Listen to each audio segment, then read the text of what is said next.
السلام علیکم ورحمۃ اللہ وبرکاتہ۔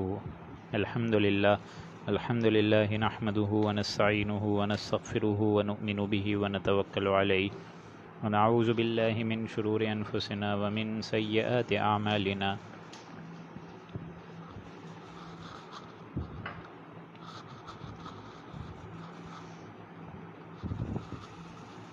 من يهده الله فلا مضل له ومن يضلله فلا هادي له ونشهد أن لا إله إلا الله وحده لا شريك له ونشهد أن محمدا عبده ورسوله أما بعد أعوذ بالله من الشيطان الرجيم بسم الله الرحمن الرحيم نون والقلم وما يسطرون ما أنت بنعمة ربك بمجنون وإن لك لأجرا غير ممنون وإنك لعلى خلق عظيم فستبصر ويبصرون بأيكم المفتون إن ربك هو أعلم بمن ضل عن سبيله وهو أعلم بالمهتدين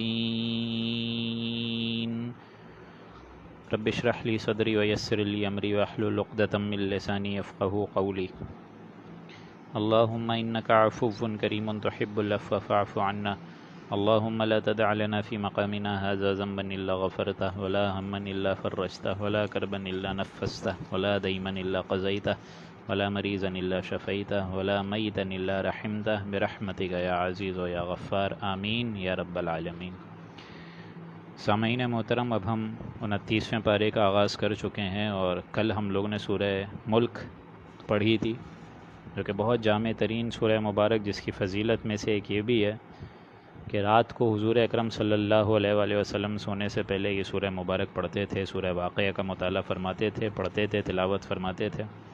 اور سورہ ملک بھی وہی صورتوں میں سے ہے جو کہ جس کے بارے میں روایات میں آتا ہے کہ عذاب قبر سے یہ انسانوں کو محفوظ رکھے گی جو شخص رات کو اس کی پڑھنے کی عادت ڈال لے۔ لہٰذا وہ سورہ مبارک ایک منفرد صورت تھی، جیسے کہ سورہ قاف اپنے مکیات میں ایک منفرد اور اہم ترین مقام رکھتی تھی، لیکن یہاں دیکھیں اب سلسلہ چونکہ مکیات کا شروع ہو چکا ہے تو اب جوڑے کی شکل میں آ رہی ہے سورہ نون، یا جس کو دوسرا نام ہے سورہ والقلم، اور اس کا جو جوڑا ہے وہ ہے اگلی صورت سورہ حاقہ، الحاقہ۔ پھر آگے چل کے ہم لوگ انشاءاللہ پڑھیں گے سورہ معارج اور اس کے بعد سورہ نوح، لہٰذا گویا کہ ہم 4 سورہ مبارک آج پڑھیں گے، اس پر غور و فکر کریں گے۔ تو بغیر کسی اضافی وقت کے اب ہم بسم اللہ کرنے جا رہے ہیں۔ اعوذ باللہ من الشیطان الرجیم، بسم اللہ الرحمن الرحیم۔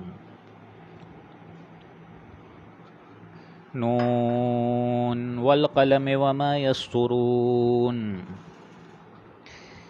اب دیکھیں دوستوں، یہ اس مقام کی منفرد صورت آ رہی ہے جس کا اندازہ آپ کو ہو گیا ہوگا اس سے پہلے جس طرح ہم نے پڑھا کہ سورہ قاف اور سورہ صاد اور اب جا کے سورہ نون ایک لفظ سے شروع ہونے والی، اور یہ وہ سورہ مبارک ہے جس میں ابتدائی دعوت کا انداز جو تھا، جو کہ حضور اکرم صلی اللہ علیہ وآلہ وسلم نے جب سب کو بتایا کہ مجھ پر وحی آئی ہے، ایک فرشتہ آیا ہے، اس نے وحی کری ہے، تو لوگوں نے جو مخالفت کری، جو انداز اپنایا، کچھ لوگوں نے مخالفت میں کہا کہ آپ جو ہے وہ معاذ اللہ جو ہے جنون کا سایہ اور وہ جنات کا سایہ، یہ ساری چیزیں آپ کے اوپر آ گئی ہیں۔ کچھ لوگوں نے ہمدردانہ انداز میں کہا کہ ہم جو ہے آپ کا معاذ اللہ علاج فرما دیتے ہیں، یہ ساری چیزیں کہیں لوگوں نے۔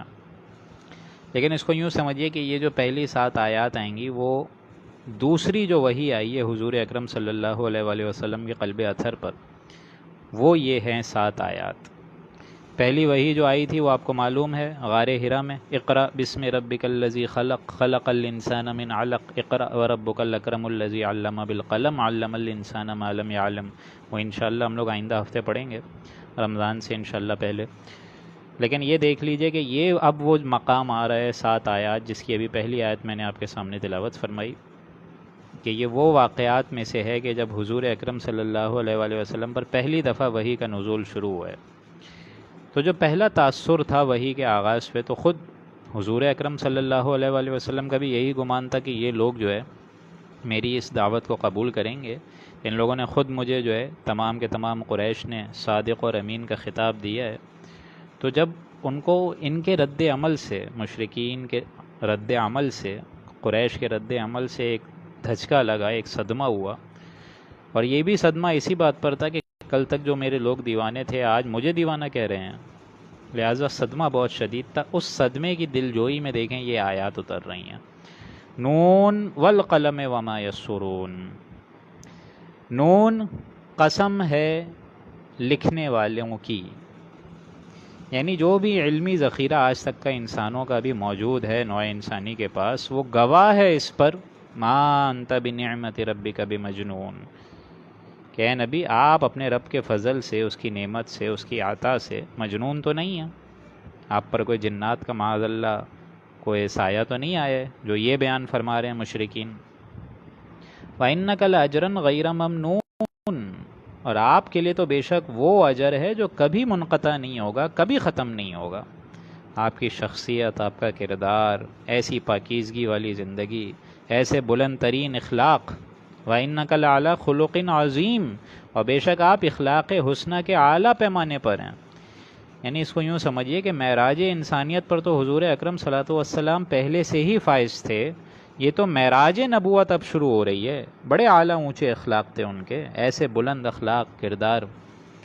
فَسَتُبْصِرُ وَيُبْصِرُونَ، اب دیکھیں یہ انداز دیکھیں، ایسا ہے کہ جیسے کوئی بڑا چھوٹے کو سمجھا رہا ہوتا ہے کہ عنقریب اے نبی فَسَتُبْصِرُ وَيُبْصِرُونَ، اے نبی آپ بھی دیکھ لیں گے، عنقریب آپ بھی دیکھ لیں گے اور یہ بھی دیکھ لیں گے، دونوں دیکھ لیں گے۔ یہ جو ابھی آپ کو اتنا ساحر، مجنون، کیونکہ ابتدائی دور کے زمانے مبارک کی سورہ مبارک ہے، تو اس کو یوں سمجھیے کہ وہ جو ابھی وربل پرزیکیوشن تھی وہ عروج پر تھی۔ فَسَتُبْصِرُ وَيُبْصِرُونَ، اے نبی آپ بھی عنقریب دیکھ لیں گے اور یہ لوگ بھی دیکھ لیں گے کہ کس پر عذاب الہی آتا ہے۔ بِأَيِّكُمُ الْمَفْتُونَ، جو کہ آپ کو مجنون بول رہے ہیں، جو کہ آپ کو کہہ رہے ہیں کہ آپ پر سایہ آ گیا ہے، عنقریب یہ بھی دیکھ لیں گے کہ تم میں سے کس کو جنون تھا اور کون فتنے میں پڑا، کس کی ہلاکت ہوئی، محمد الرسول اللہ یا پھر یہ قریش۔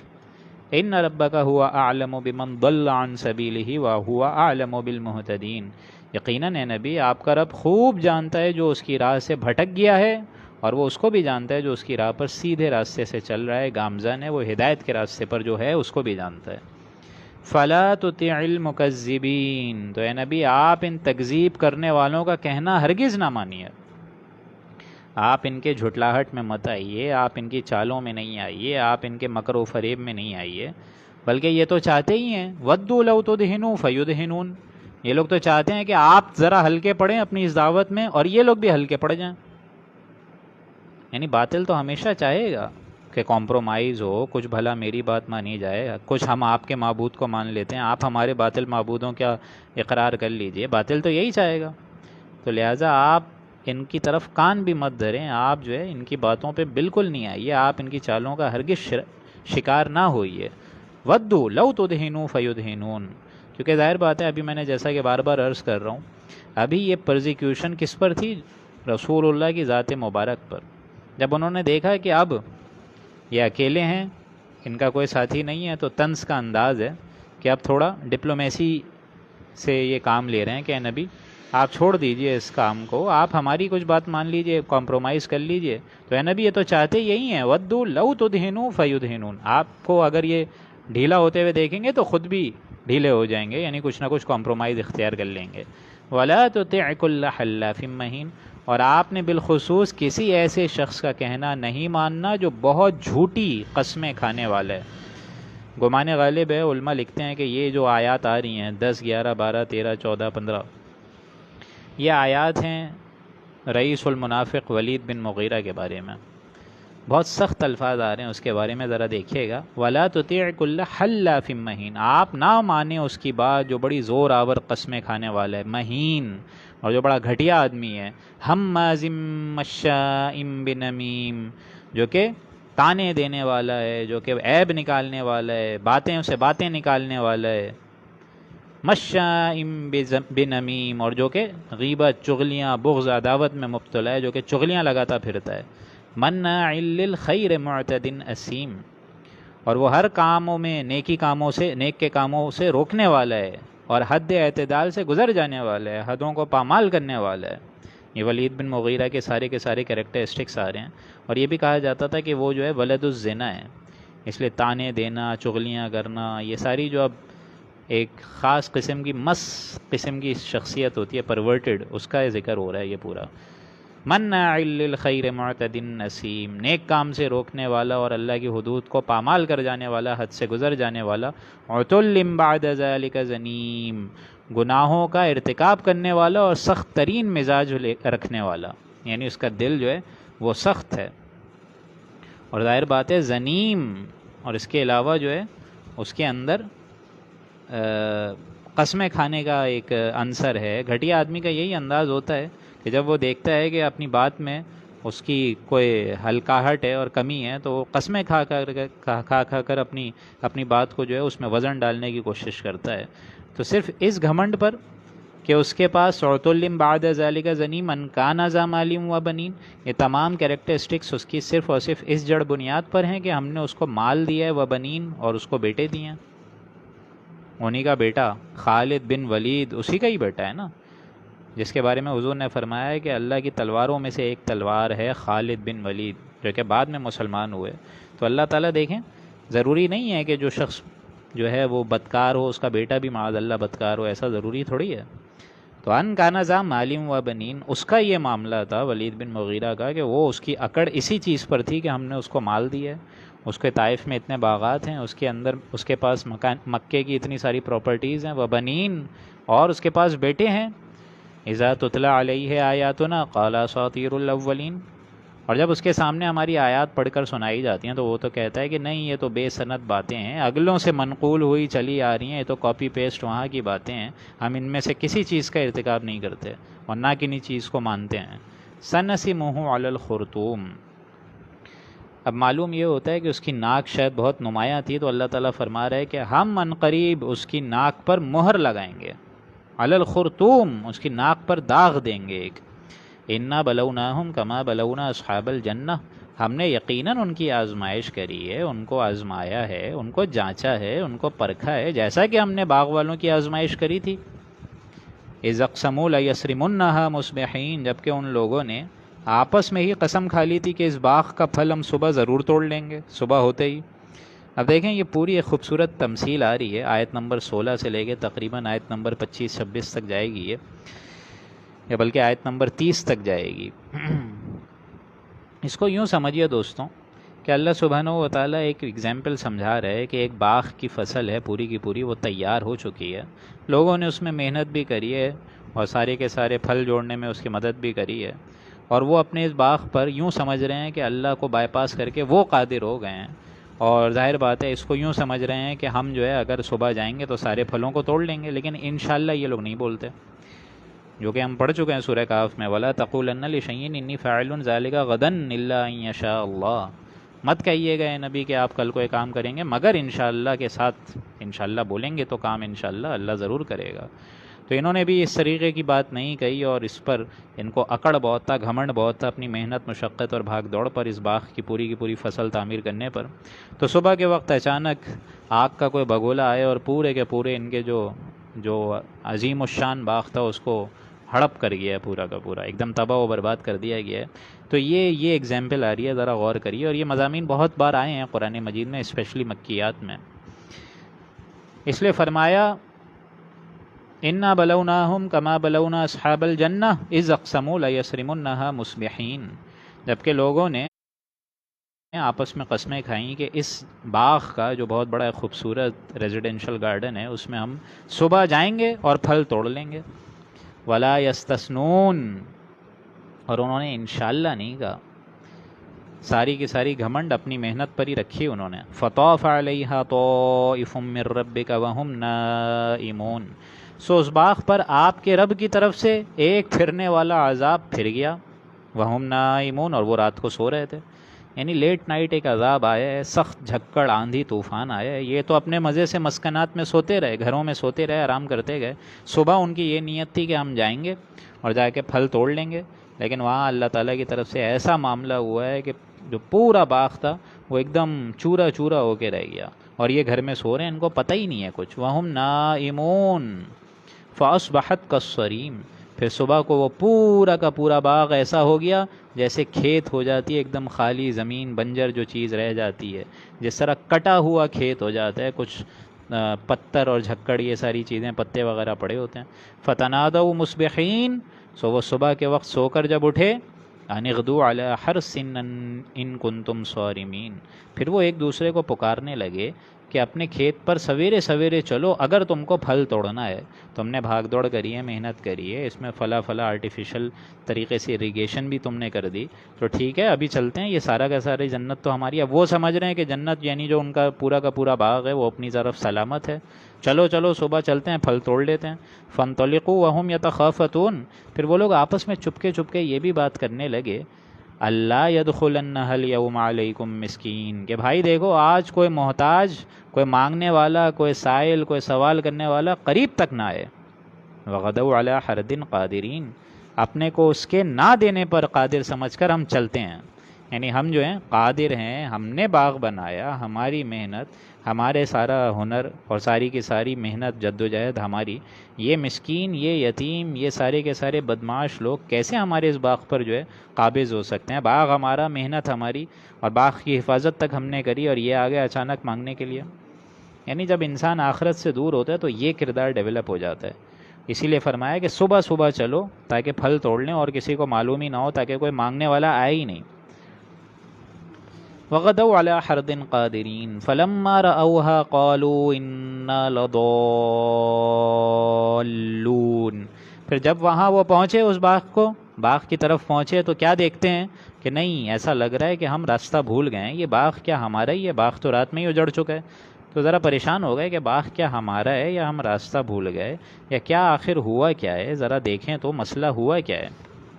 بل نحن محرومون. نہیں، بلکہ ہم راستہ نہیں بھول گئے، ہماری تو قسمت میں آج محرومی لکھی ہے، ہماری قسمت ہی پھوٹ گئی کہ ہم جو ہے محروم ہو گئے، ہمارا باغ جو اتنی محنت تھی وہ سارا کا سارا اجڑ گیا. ٹھیک یہی انداز ہوتا ہے انسان کا.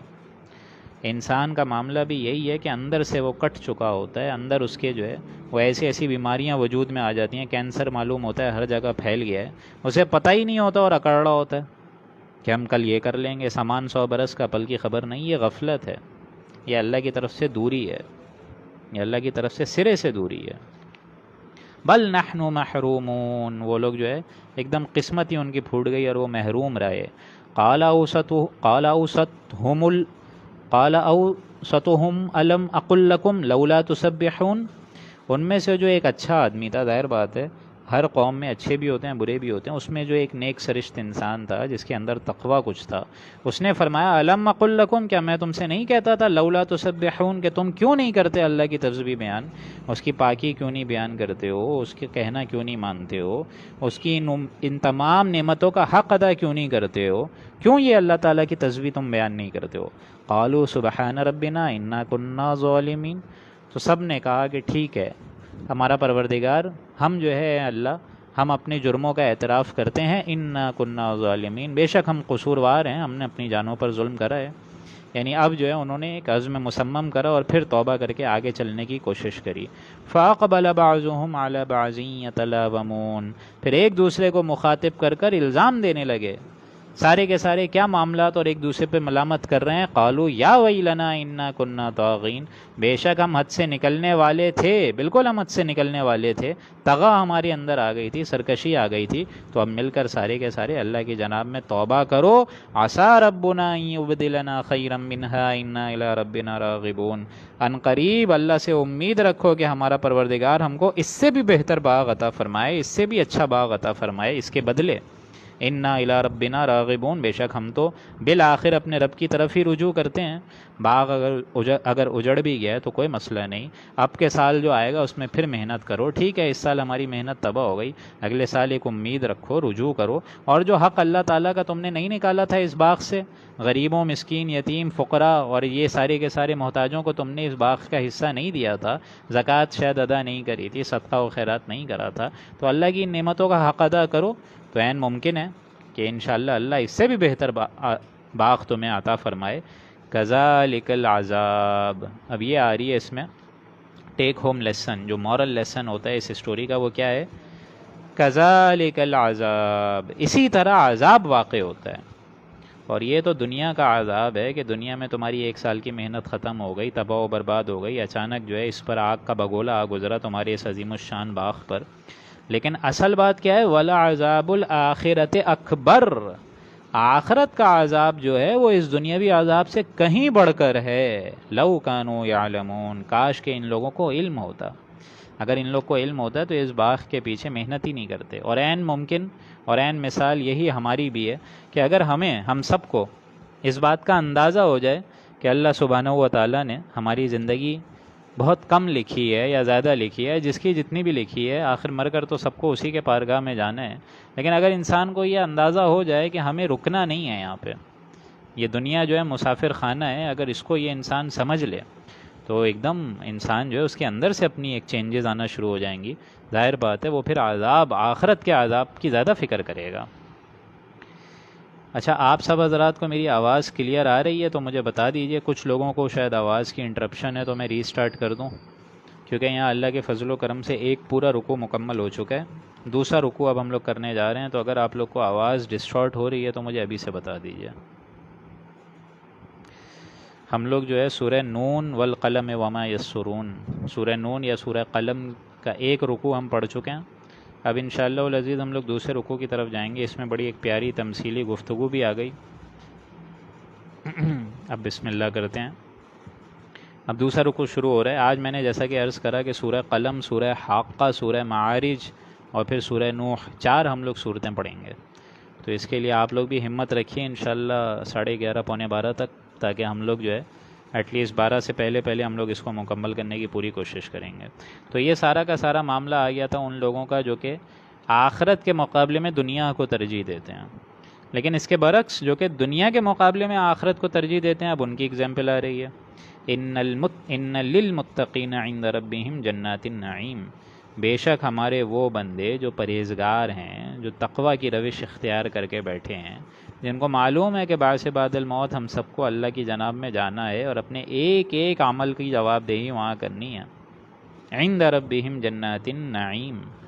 یہ لوگ تو اپنے رب کے نزدیک بڑی آسائش کی زندگی میں ہوں گے، باغات کی زندگی میں ہوں گے، جنتوں ہی جنتوں میں ہوں گے. افنجعل المسلمین کالمجرمین. اب دیکھیں یہ وہ سولفل سرچنگ کوسچن ہے کہ کیا ہم اپنے نیکوکاروں کو نافرمانوں کے برابر کر دیں؟ کیا ہمارے یہ عظیم الشان مرد حضرات، خواتین، سارے کے سارے ہماری مخلوق جنہوں نے زندگی کی ایک ایک اپنا لمحہ جو ہے ہماری یاد اور عبادت میں گزارا ہے، کیا ہم اپنے ان ساری مخلوقات کو ان باغیوں اور مجرموں کے برابر کر دیں؟ افنجعل المسلمین کالمجرمین ما لکم کیف تحکمون. تمہیں کیا ہو گیا؟ تمہاری مت ماری گئی ہے؟ تم کیسے فیصلے کرتے ہو؟ یعنی اگر بعد سے بعد الموت نہیں ہے تب تو مجرم اور مسلم دونوں ہی برابر ہو گئے، جس کو کہتے ہیں کہ death is the best leveller. موت تو آ کر سب کو برابر کر دیتی ہے، چاہے کوئی محل میں رہ رہا ہو، چاہے کوئی عیش و عشرت میں رہ رہا ہو، یا کوئی جھوپڑی میں رہ رہا ہو، کوئی کرائے کے گھر میں رہ رہا ہو. مسئلے کی بات نہیں ہے، موت تو آ کر سب کو برابر کر دے گی. لیکن اگر یہ برابری اخلاقی لیول پر بھی ہو تو بہت ناانصافی ہے، شدید ناانصافی ہے ان مسلمین کی طرف، ان فرما برداروں کی طرف، جنہوں نے ہر دن یہ سوچا کہ ہم کسی کا دل نہ دکھا دیں، جنہوں نے لمحہ لمحہ اللہ کے لیے تقوی کی روش پہ چلتے رہے، جنہوں نے صرف اور صرف ذات باری تعالیٰ کے قرب کے لیے اپنی ذاتی لذات اور خواہشات کو چھوڑ دیا. تو ہم کیا ان دونوں کو برابر کر دیں گے؟ ما لکم کیف تحکمون. تمہیں کیا ہو گیا؟ کیسے فیصلے کر رہے ہو؟ دنیا میں بھی کوئی حکومت ایسی ہے جو اپنے وفاداروں اور باغیوں کو برابر کر دے؟ جب دنیا میں ایسی نہیں ہے تو ہمارے پاس آخرت میں کیا ہوگی ایسی؟ ام لکم کتاب فیہ تدرسون. کیا تمہارے پاس کوئی آسمانی کتاب ہے جس میں سے تم پڑھ کر بتا رہے ہو؟ کیا ہماری طرف سے علم غیب ہے تمہارے پاس کہ ایسا ہوگا کہ ہم دونوں کو برابر کر دیں گے؟ ان لکم فیہ لما تخیرون. کہ اس میں سے تمہارے لیے اس کتاب میں کوئی لکھی ہوئی چیز ہے جس کو تم اپنے لیے پسند کرتے ہو؟ تم نے اگر کہہ دیا کہ ہم تمہیں آخرت میں اچھا مقام دے دیں گے تو کیا دے دیں گے؟ تمہارے کہنے سے بات نہیں ہوگی، عمل جو ہے وہ درکار ہے اصل. ام لکم ایمان علینا بالغۃ الی یوم القیامہ. کیا ہمارے ذمے کچھ قسمیں چڑھی ہوئی ہیں جو تمہاری خاطر سے کھائی گئی ہیں اور وہ قسمیں قیامت تک باقی رہنے والی ہیں. کوئی پختہ عہد لیا ہوا ہے کیا تم نے اللہ سے کہ قیامت میں تم سرخرو ہو جاؤ گے؟ جو قیامت تک تمہاری یہ قسمیں جو ہے وہ اس کا پاس رکھا جائے گا. ان لکم لما تحکمون، یہ تم فیصلہ کر رہے ہو، کیسے فیصلے کر رہے ہو تم کو وہ ساری چیزیں دے دی جائیں گی جن کا فیصلہ تم کر رہے ہو. ان لکم لما تحکمون، تم چاہو گے جنت، صرف تمہارے کہنے سے جنت دے دی جائے گی. سلہم ایہم بذالک زعیم، اے نبی ان سے پوچھئے کہ ان میں سے اس کا کون ذمہ دار ہے؟ کیا ان کے ٹھہرائے ہوئے کچھ شریک؟ ام لہم شرکاء، کیا ان کے ٹھہرائے ہوئے شریک؟ فلیأتوا بشرکائہم ان کانوا صادقین، سو ان کو چاہیے کہ اگر یہ اپنے شریک کو زیادہ پسند اور محبوب رکھتے ہیں تو اپنے شریکوں کو پیش کریں آج کے دن، ان کانوا صادقین، اگر یہ سچے ہیں. یعنی ان سے پوچھئے نبی اس حالت پر لانے کا ذمہ دار کون ہے یہاں تک؟ یعنی یہ سارا بعث بعد الموت کون کر رہا ہے؟ جنت دوزخ کس نے؟ اللہ تعالیٰ نے ہی سجائی ہوئی ہے سب کے لیے. جنت اہل متقین کے لیے اور جہنم سارے کے سارے باغیوں اور مجرمین کے لیے. تو یہ ساری کی ساری چیزوں کا مالک خالق کون ہے؟ اللہ سبحانہ و تعالیٰ ہے نا. لیکن ان کا معاملہ کیا ہے؟ یہ لوگ اپنے شریک کو پوج رہے ہیں. تو اے نبی ان سے کہیے ام لہم شرکاء، کیا ان میں سے اللہ کی خدائی میں کوئی شریک بھی ہے؟ فلیأتوا بشرکائہم، تو ان سے کہہ دیجئے کہ ان شریکوں کو آج میدان محشر میں سامنے کر دیں، لے آئیں، ان کانوا صادقین، اگر سچے ہیں. اب جو اگلی آیت آ رہی ہے، آیت نمبر 42، یہ ایک یوں سمجھیے کہ آیات متشابہ میں سے، اور بڑی مطلب یوں سمجھیے کہ دبدبے والی آیت ہے اور دل کو ہلا دینے والی آیت ہے.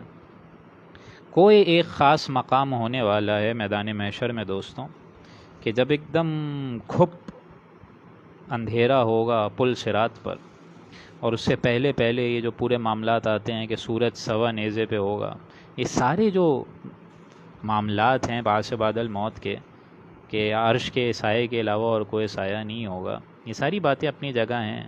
لیکن اسی کے درمیان کو ایک خاص مرحلہ ہونے والا ہے تمام لوگوں کے لیے، جنتیوں کے لیے بھی اور دوزخیوں کے لیے بھی. ایک خاص مقام پر اللہ سبحانہ و تعالیٰ کی کوئی تجلی دکھائی جائے گی، کوئی پنڈلی کہتے ہیں کہ کھولی جائے گی. ابھی یہاں آپ آیت میں بھی پڑھ لیجئے،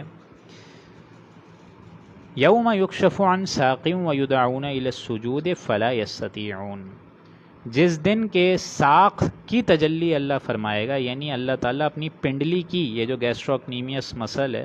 اب واللہ عالم، ہمیں اس کے بارے میں زیادہ کوئی اپنی ایک رائے رکھنی نہیں چاہیے، لیکن جو الفاظ ہیں اس کا ترجمہ تو یہی ہے کہ جس دن پنڈلی کھول دی جائے گی، ویدعون الی السجود، اور سب کو دعوت دی جائے گی، سب کو اعلان فرمایا جائے گا کہ سجدہ کرو، فلا یستطیعون، تو آج یہ کافر سجدہ نہیں کر سکیں گے، یہ ہرگز جھک نہیں پائیں گے.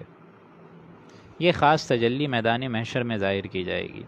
جو دنیا میں صاحب ایمان تھے، نمازیں پڑھتے تھے، سجدہ رکوع کرتے تھے، وہ فوراً اس تجلی کو دیکھ کر اچانک، جس طرح حضرت موسیٰ علیہ السلام کے بارے میں آیا تھا، فَأُلْقِيَ السَّحَرَةُ ساجدین، ان کے خلاف جو آئے سارے کے سارے جادوگر، وہ سجدے میں خود بخود گرا دیے گئے. یہی کیفیت ان صاحب ایمان ہم سب کی انشاءاللہ ہو. دعا کریں کہ فوراً اس تجلی کو دیکھ کر سارے کے سارے سجدے میں گر جائیں گے. لیکن جو دنیا میں اکڑتے رہے، سجدہ ہی نہیں کرتے تھے، اللہ کو کبھی پکارا ہی نہیں، نہ رکوع نہ سجدہ کرا، وہ وہاں چاہیں گے سجدہ کرنا لیکن کر نہیں سکیں گے. یوم یکشف عن ساق ویدعون الی السجود، جس دن کے پنڈلی اللہ تعالیٰ کھولے گا، ایک خاص تجلی ہوگی اور کہا جائے گا ویدعون الی السجود کہ سجدہ کرو نا، آج بلایا جائے گا سجدے کی طرف. فلا یستطیعون، آج یہ لوگ سجدہ نہیں کر سکیں گے. خاشعۃ ابصارهم ترہقهم ذلہ، ان کی آنکھیں مارے شرمندگی کے جھکی ہوئی ہوں گی اور ان کے چہروں پر سیاہی چھاری ہوگی، ذلت چھاری ہوگی، اندھیرا چھایا ہوا ہوگا.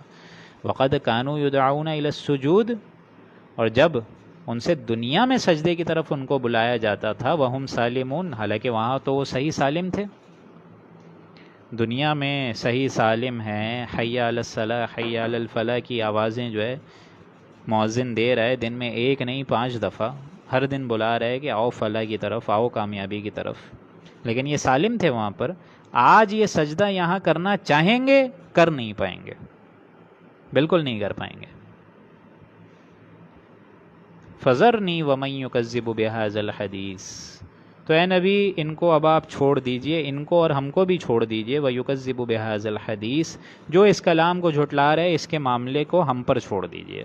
اے نبی آپ کو زیادہ ان کی باتوں پر دل گرفتہ ہونے کی ضرورت نہیں ہے، ان مشرکین کی طرف زیادہ رنجیدہ، دلگیر اور زیادہ مایوس ہونے کی کوئی ضرورت نہیں ہے کہ یہ ایمان نہیں لا رہے ہیں، اب آپ چھوڑ دیجئے، ہم ان سے ڈائریکٹلی نمٹ لیں گے۔ اب دیکھیں شروعات کی، جیسے میں نے کہ عرض کرا کہ مکیات کی صورت ہے، شروع کے دور کی، تو یہ لفظ یہاں نوٹ کر لیں، ہائی لائٹ کر دیں، فزرنی بہت آئے گا ان صورتوں میں کہ نبی آپ ذرا ڈھیل دیجئے، آپ چھوڑیں، آپ ذرا صبر سے کام لیجئے، جانے دیجئے، اور وَمَن يُكَذِّبُ بِهَذَا الْحَدِيثِ، اور جو اس کلام کو جھٹلا رہے آپ رہنے دیجئے، چھوڑ دیجئے ان کو اپنی اس موجودہ حالت پر، ہم ان سے نمٹ لیں گے۔ سَنَسْتَدْرِجُهُم مِّنْ حَيْثُ لَا يَعْلَمُونَ، ہم ان کو تدریجاً آہستہ آہستہ لے آئیں گے جہاں سے ان کو خبر بھی نہیں ہوگی۔ اس کو کہتے ہیں استدراج، یعنی اگر کوئی شخص غلط کام پر چل رہا ہو تو اللہ فوراً نہیں پکڑتا، ڈھیل دیتا ہے، نوازتا ہے، عنایتیں کرتا ہے، اور مال اولاد میں اضافہ کر دیتا ہے۔ وہ انسان سمجھتا ہے اللہ تعالیٰ ہم پر نظر کرم فرمایا ہوئے، حالانکہ ہوتا یہ ہے وہ اس عیاشی میں اللہ تعالیٰ ان کے ذریعے سے اور ان کی عیاشی میں اضافہ ہو جاتا ہے، اور زیادہ وہ گناہ کا موجب اور مرتکب بن جاتے ہیں اور عذاب الہی کا مستحق بن جاتے ہیں۔ پھر اچانک جو اللہ تعالیٰ پکڑتا ہے تو ان ربک بطش ربک لشدید، ان بطش ربک لشدید، تو اچانک وہ جو پکڑ آتی ہے پھر اللہ کی، وہ سخت ترین آتی ہے اور انسان جو ہے اوندھے منہ گر جاتا ہے۔ تو اسی کو دیکھیں یہاں فرمایا سنستدرجہم، ہم لے آئیں گے ان کو، ان منافقین، ان مشرکین کو جہنم کی طرف لے آئیں گے ایسے طور پر لا یعلمون کہ ان کو گمان بھی نہیں ہوگا اللہ تعالیٰ نے کہاں سے ان کو پکڑا ہے۔ وَأُمْلِي لَهُمْ، اور میں ان کو مہلت دیتا ہوں، میں ان کو مہلت دوں گا، ان کو ایک اجل تک، ایک معین خاص وقت تک ان کی رسی ڈھیل کرتا رہوں گا، رسی دراز کرتا رہوں گا۔ ان قیدی متین، بے شک میری تدبیر، میری جو اصل پلاننگ ہے، سب سے بڑی تدبیر جو پلاننگ اور سب سے بڑی جو چال ہے وہ مضبوط کس کی ہے؟ میری ہے۔ اللہ تعالیٰ اپنے بارے میں فرما رہے ام تسلہم اجرا فہم من مغرم مثقلون، تو اے نبی کیا آپ نے ان سے کوئی بہت بڑا تاوان مانگ لیا ہے، کوئی معاوضہ مانگ لیا ہے اپنی اس دعوت اور تبلیغ کا، کوئی بہت بڑا اے نبی آپ نے بل پیش کر دیا ان مشرکین کی طرف، من مغرم مثقلون، جو یہ کہ اس تاوان اور اس بوجھ کو لیے دبے جا رہے ہیں، گھٹے جا رہے ہیں، آپ کی طرف سے اضافہ ہو رہا ہے دعوت اور تبلیغ کا، اور ان کی طرف سے اضافہ ہو رہا ہے نفرت کا، تو آپ کی اطاعت کے بدلے یہ سمجھ رہے ہیں کہ ہم نے آپ نے ان کو جو ہے کوئی بل دے دیا ہے، کوئی معاوضہ دے دیا ہے۔ تو اے نبی کہ آپ نے واقعتاً کوئی اس طریقے کا معاوضہ دے دیا ہے جو یہ اس طریقے سے دبے جا رہے ہیں اس کے بوجھ کے طرح؟ ان کو سمجھ نہیں آ رہا دین اسلام، اس کی برکتیں سمجھ نہیں آ رہی۔ ام عندہم الغیب فہم یکتبون، یا اے نبی ان کے پاس وہ غیب کا علم ہے یا اس کو یہ اپنے ہاتھوں سے لکھ رہے ہیں؟ ان کا معاملہ آخر ہے کیا؟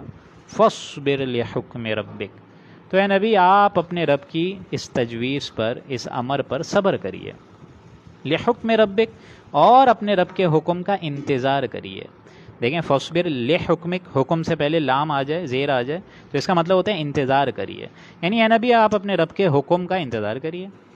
اور اے نبی آپ انتظار میں اس سینس میں رہیے کہ ظاہر بات ہے جتنی پچھلی دفعہ قومیں ہلاک ہوئی ہیں، قوم نوح، قوم عاد، قوم سمود، تو ظاہر بات ہے وقت کے رسول کی ہی جیت ہوئی ہے، تو اے نبی آپ بھی انشاءاللہ جیتیں گے، اور دین اسلام کا بول بالا ملک عرب میں ہوگا، بالکل ہوگا، لیکن ابھی فی الحال حکمت کا تقاضا یہ ہے فاصبر لحکمک، آپ ابھی اپنے رب کا انتظار کریں، اپنے حکم، ان کے حکم کا انتظار کریں۔ اور ظاہر بات ہے اسی وجہ سے حضور اکرم صلی اللہ علیہ وسلم نے سب کو مدینہ بھجوا دیا تھا ہجرت کے موقع پہ، لیکن خود اینڈ تک وہ منتظر رہے، وہ اور حضرت ابو بکر، کہ اینڈ میں جائیں گے جب اللہ کی طرف سے خاص پرمیشن آئے گی۔ اور اسی وجہ سے دیکھیں جو اگلی آیت ہے وہ بھی کس کے بارے میں ہے؟ ان پیغمبر کے بارے میں جنہوں نے انتظار نہیں کرا تھا اللہ کے حکم کا، اور وہ ہیں حضرت یونس علیہ السلام۔ ان سے بس یہی خطا ہو گئی، ایک سہو ہو گیا، ایک غلطی ایک طریقے سے ہو گئی کہ اپنی قوم کے کفر سے غصے ہو کر، کفر میں مبتلا دیکھا پوری قوم کو، تو حمیت دین کی وجہ سے اور اس اعتبار سے وہ قوم کو چھوڑ کر نکل گئے، حمیت دین کی وجہ سے۔ وہ معاذ اللہ، اللہ کی طرف سے وہ غصہ نہیں تھے، معاذ اللہ ثم معاذ اللہ، وہ تو ظاہر بات ہے ایکسکلوزیو پرمیشن نہیں آئی اور وہ اپنی قوم کو چھوڑ کے نکل گئے۔ تو حضرت یونس علیہ السلام کو پھر مچھلی کے پیٹ میں جانا پڑا، یہ پورا بھی واقعہ یہی میں اب آیت پڑھ دیتا ہوں آپ کے سامنے۔ لہٰذا یہاں پر ہے کہ اے نبی آپ صبر کریں اور اپنے رب کے حکم کا انتظار کریں، وَلَا تَكُنْ كَصَاحِبِ الْحُوتِ، اور اس مچھلی کے پیٹ میں جانے والے پیغمبر کی طرح آپ مت ہو جائیے، ان کی طرح مت ہو جائیے۔ کون؟ یعنی حضرت یونس علیہ السلام۔ وہ انتظار نہیں کر سکے تھے، اور حمیت دین کی وجہ سے، دین کی عظمت اور اس کے جلال کی وجہ سے وہ وہاں نہیں رک سکے اور چلے گئے اپنی قوم کو چھوڑ کے۔ اذ نادا وہو مکظوم، اور وہ یونس علیہ السلام اس کے اندر یعنی مچھلی کے پیٹ کے اندر گئے، اور اس نے غم سے جب وہ اپنے غصے کو اور غم کو جب پی رہے تھے، گھبراہٹ میں تھے، اور غصے کی کیفیت جو غم و غصہ ہم کہتے ہیں اپنی قوم کے خلاف کہ یہ دیکھو یار میں اپنی اس قوم کو چھوڑ کر آیا ہوں اور اب میں یہاں پر آ کے اس مچھلی کے پیٹ میں آ گیا ہوں، تو اس کے اندر اس غم سے اس نے جو ایک دعا کری ہے اپنے رب سے، اور وہ دعا کیا تھی؟ لا الہ الا انت سبحانک انی کنت من الظالمین، کہ اللہ تعالیٰ میری خطا ہے اور بے شک میں ہی ظالم ہوں، تو جو ہے رحم فرما۔ لا الہ الا انت، اے اللہ تیرے سوا کوئی الہ نہیں ہے، لا الہ الا انت سبحانک، تو پاک ہے، انی کنت من الظالمین، میں نے اپنی جان پر ظلم کرا ہے تو مجھے یہاں سے نجات دے۔ اس لیے فرمایا لولا ان تدارکہ نعمت من ربہ لنبذ بالعراء وہو مذموم، اگر اللہ تعالیٰ اس بندے پر احسان نہ فرماتا، اس کی دستگیری نہیں کرتا، اس کو اپنی نعمت سے فضل نہ دیتا، لنبذ بالعراء وہو مذموم، تو ظاہر بات ہے وہ تو وہیں رہتا، لیکن پھر اس کو اللہ تعالیٰ نے اس میدان میں مچھلی کے پیٹ سے نکال کر کسی چٹیل میدان پر ڈال دیا، بدحالی کے ساتھ ڈال دیا، مذموم۔ ظاہر بات ہے مچھلی کے پیٹ میں انسان رہا، اس میں وہ ڈائجسٹیو انزائم سیکریشن پتہ نہیں کیا کیا، اس سے پہلے ہم پڑھ چکے ہیں کہ وہ جس اس میں الٹے گئے تھے ساحل پر، یہ ساحل کون سا تھا؟ یہ مکران کے علاقے کا ساحل تھا۔ حضرت یونس علیہ السلام ہم سب کو معلوم ہے نینوا کے شہر کے تھے، پھر وہیں پہ ہی وہ پرشین گلف جو ہے وہ لینڈ کرتا ہے، گرتا وہیں پہ ہی ہے، وہاں سے ہو کر یہ مچھلی نے ان کو نگلا ہے، اور پھر مچھلی نے مکران کے ساحل کوسٹ پہ جا کے ان کو اس چٹیل میدان پر الٹ دیا، پھر وہاں اللہ نے درخت اگوائے، اور اللہ تعالیٰ نے ڈائٹری نیوٹریشن کا بھی بندوبست حضرت یونس علیہ السلام کے لیے فراہم فرمایا، لیکن ان کی حالت تو وہاں تھی جب وہ الٹے گئے، وہ ہوا مکظوم، ایک تو مچھلی کے پیٹ کے اندر بھی ایک غم زدہ حالت میں تھے، گھٹن کی شکل میں تھے، اور جب مچھلی نے اگل بھی دیا وہ ہوا مذموم، تو اس بدحالی کے ساتھ الٹا۔ فاجتباہ ربہ فجعلہ من الصالحین، تو پھر ان کے رب نے ان کی اس برگزیدہ کو اپنے لیے، برگزیدہ پن کو چن لیا، ان کے برگزیدہ ہونے کو، یعنی ان کو زیادہ محبوب کر لیا، فجعلہ من الصالحین، اور ان کو صالحین میں شمار فرما دیا، یعنی ان کی اس کوتاہی کو بھی پھر درگزر فرما دیا۔ اور یہی دیکھیں مقام ہے یہاں پر سورہ نون، میں نے آپ کو بتایا تھا جب ہم لوگ پڑھ رہے تھے سورہ قاف اور سورہ صاد، کہ یہ جو الفاظ آتے ہیں شروعات میں، وَظَنُّونَ إِذْ ذَهَبَ مُغَاضِبًا، نون کا مطلب ہی ہوتا ہے مچھلی، نون مچھلی، اور مچھلی والے کی بات پر ہی دیکھیں یہاں یہ سورہ مبارک بھی ختم ہو رہی ہے۔ فَاجْتَبَاهُ رَبُّهُ فَجَعَلَهُ مِنَ الصَّالِحِينَ، اب آخری خطاب دیکھیں حضور اکرم صلی اللہ علیہ وآلہ وسلم کی طرف ہو رہا ہے۔ وَإِن يَكَادُ الَّذِينَ كَفَرُوا، اور اے نبی جب یہ کافر قرآن مجید سنتے ہیں تو ایسے معلوم ہوتا ہے لَيُزْلِقُونَكَ بِأَبْصَارِهِمْ لَمَّا سَمِعُوا الذِّكْرَ، کہ گویا یہ آپ کو اپنی نگاہوں سے پھسلا کر دیں گے، آپ کی ہمت کو نگاہوں سے زیر کر دیں گے، لَمَّا سَمِعُوا الذِّكْرَ، جبکہ یہ اس کلام مبارک کو سنتے ہیں۔ یعنی یہ کفار نبی تلے ہوئے ہیں کہ کسی نہ کسی طریقے سے آپ کے قدموں میں تزلزل پیدا کر دیں، لرزاہٹ پیدا کر دیں، ہلا دیں آپ کے قدموں کو، اور ایسی ایسی نگاہوں سے آپ کو گھور رہے ہیں، باقاعدہ عاملین بلا کر محفل میں، حضور کی جب محفل میں خطبہ دیتے تھے تو عاملین بلا کر، شاعر بلا کر، اس طریقے کے جادوگر بلا کر بٹھاتے تھے کہ وہ آنکھوں میں آنکھیں ڈال کر اس طریقے سے بات کرتے تھے کہ قوت ارادی کسی طریقے سے حضور کی کم ہو جائے، گھور کر کمزور کرنے کی کوشش کرتے تھے اس عزم کو۔ تو اصل شے یہ ہے کہ ان کی یہاں چل نہیں پائی، وہ چاہتے یہی تھے کہ حضور اکرم صلی اللہ علیہ وسلم کی کسی طریقے سے ول کو ختم کر دیں، اس کے لیے سارے حربے انہوں نے آزمائے۔ تو اے نبی یہ کافر تو تلے ہوئے ہیں بِأَبْصَارِهِمْ لَمَّا سَمِعُوا الذِّكْرَ، کہ آپ کو مچلا دیں، پھسلا دیں، ادھر ادھر سے کسی طریقے سے آپ کی اس قوت ارادی کو کم کر دیں، ہلکا کر دیں، لَمَّا سَمِعُوا الذِّكْرَ، جبکہ یہ آپ کی نگاہوں میں آنکھیں ڈالتے ہیں، لَمَّا سَمِعُوا الذِّكْرَ، جبکہ آپ ذکر سناتے ہیں اور یہ سنتے ہیں، وَيَقُولُونَ، اور اینڈ میں یہ یہی کہتے ہیں إِنَّهُ لَمَجْنُونَ، کہ اے نبی آپ تو معلوم ہوتا ہے معاذ اللہ مجنون ہیں، ساحر ہیں، جادوگر ہیں، آپ کے اوپر کوئی جادو کا سایہ ہو چکا ہے، معاذ اللہ ثم معاذ اللہ، وَمَا هُوَ إِلَّا ذِكْرٌ لِّلْعَالَمِينَ، حالانکہ نہیں یہ نصیحت ہے مگر تمام جہان والوں کے لیے ایک واعظ، ایک نصیحت، وما ہوا اور ہوا کی روح دونوں طرف جائے گی کہ یہ قرآن مجید بھی ذکر ہے اور خود حضور اکرم صلی اللہ علیہ وآلہ وسلم کی ذات اقدس بھی آپ اپنے اندر ایک عظیم الشان ایک ذکر ہے، ایک وعظ ہے، ایک نصیحت ہے۔ خود حضور کی اپنی ذات بھی ایک یاد دہانی ہے، حضور خود ایک قرآن مجسم کی شکل میں تھے، جیسا کہ حضرت عائشہ فرماتی ہیں کانا خلق القرآن، قرآن ان کی شخصیت کا اصل منہ بولتا ثبوت ہے۔ صدق اللہ العظیم۔ اب اگلی سورہ مبارک آ رہی ہے، ابھی 3 صورتیں ہم نے اور کرنی ہیں، تو ہمت کر کے آپ لوگ، یا اگر آپ لوگ چاہیں آرام بھی کر سکتے ہیں اور پھر ریکارڈنگ بھی سن سکتے ہیں صبح۔ مجھے دراصل یہ 4 سورہ مبارک کرانی ضروری ہیں کیونکہ اب کچھ ایام رہ گئے اور ابھی بھی 1-1.5 پارے رہتے ہیں۔ اعوذ باللہ من الشیطان الرجیم، بسم اللہ الرحمن الرحیم۔ الحاقہ ما الحاقہ وما ادراک ما الحاقہ،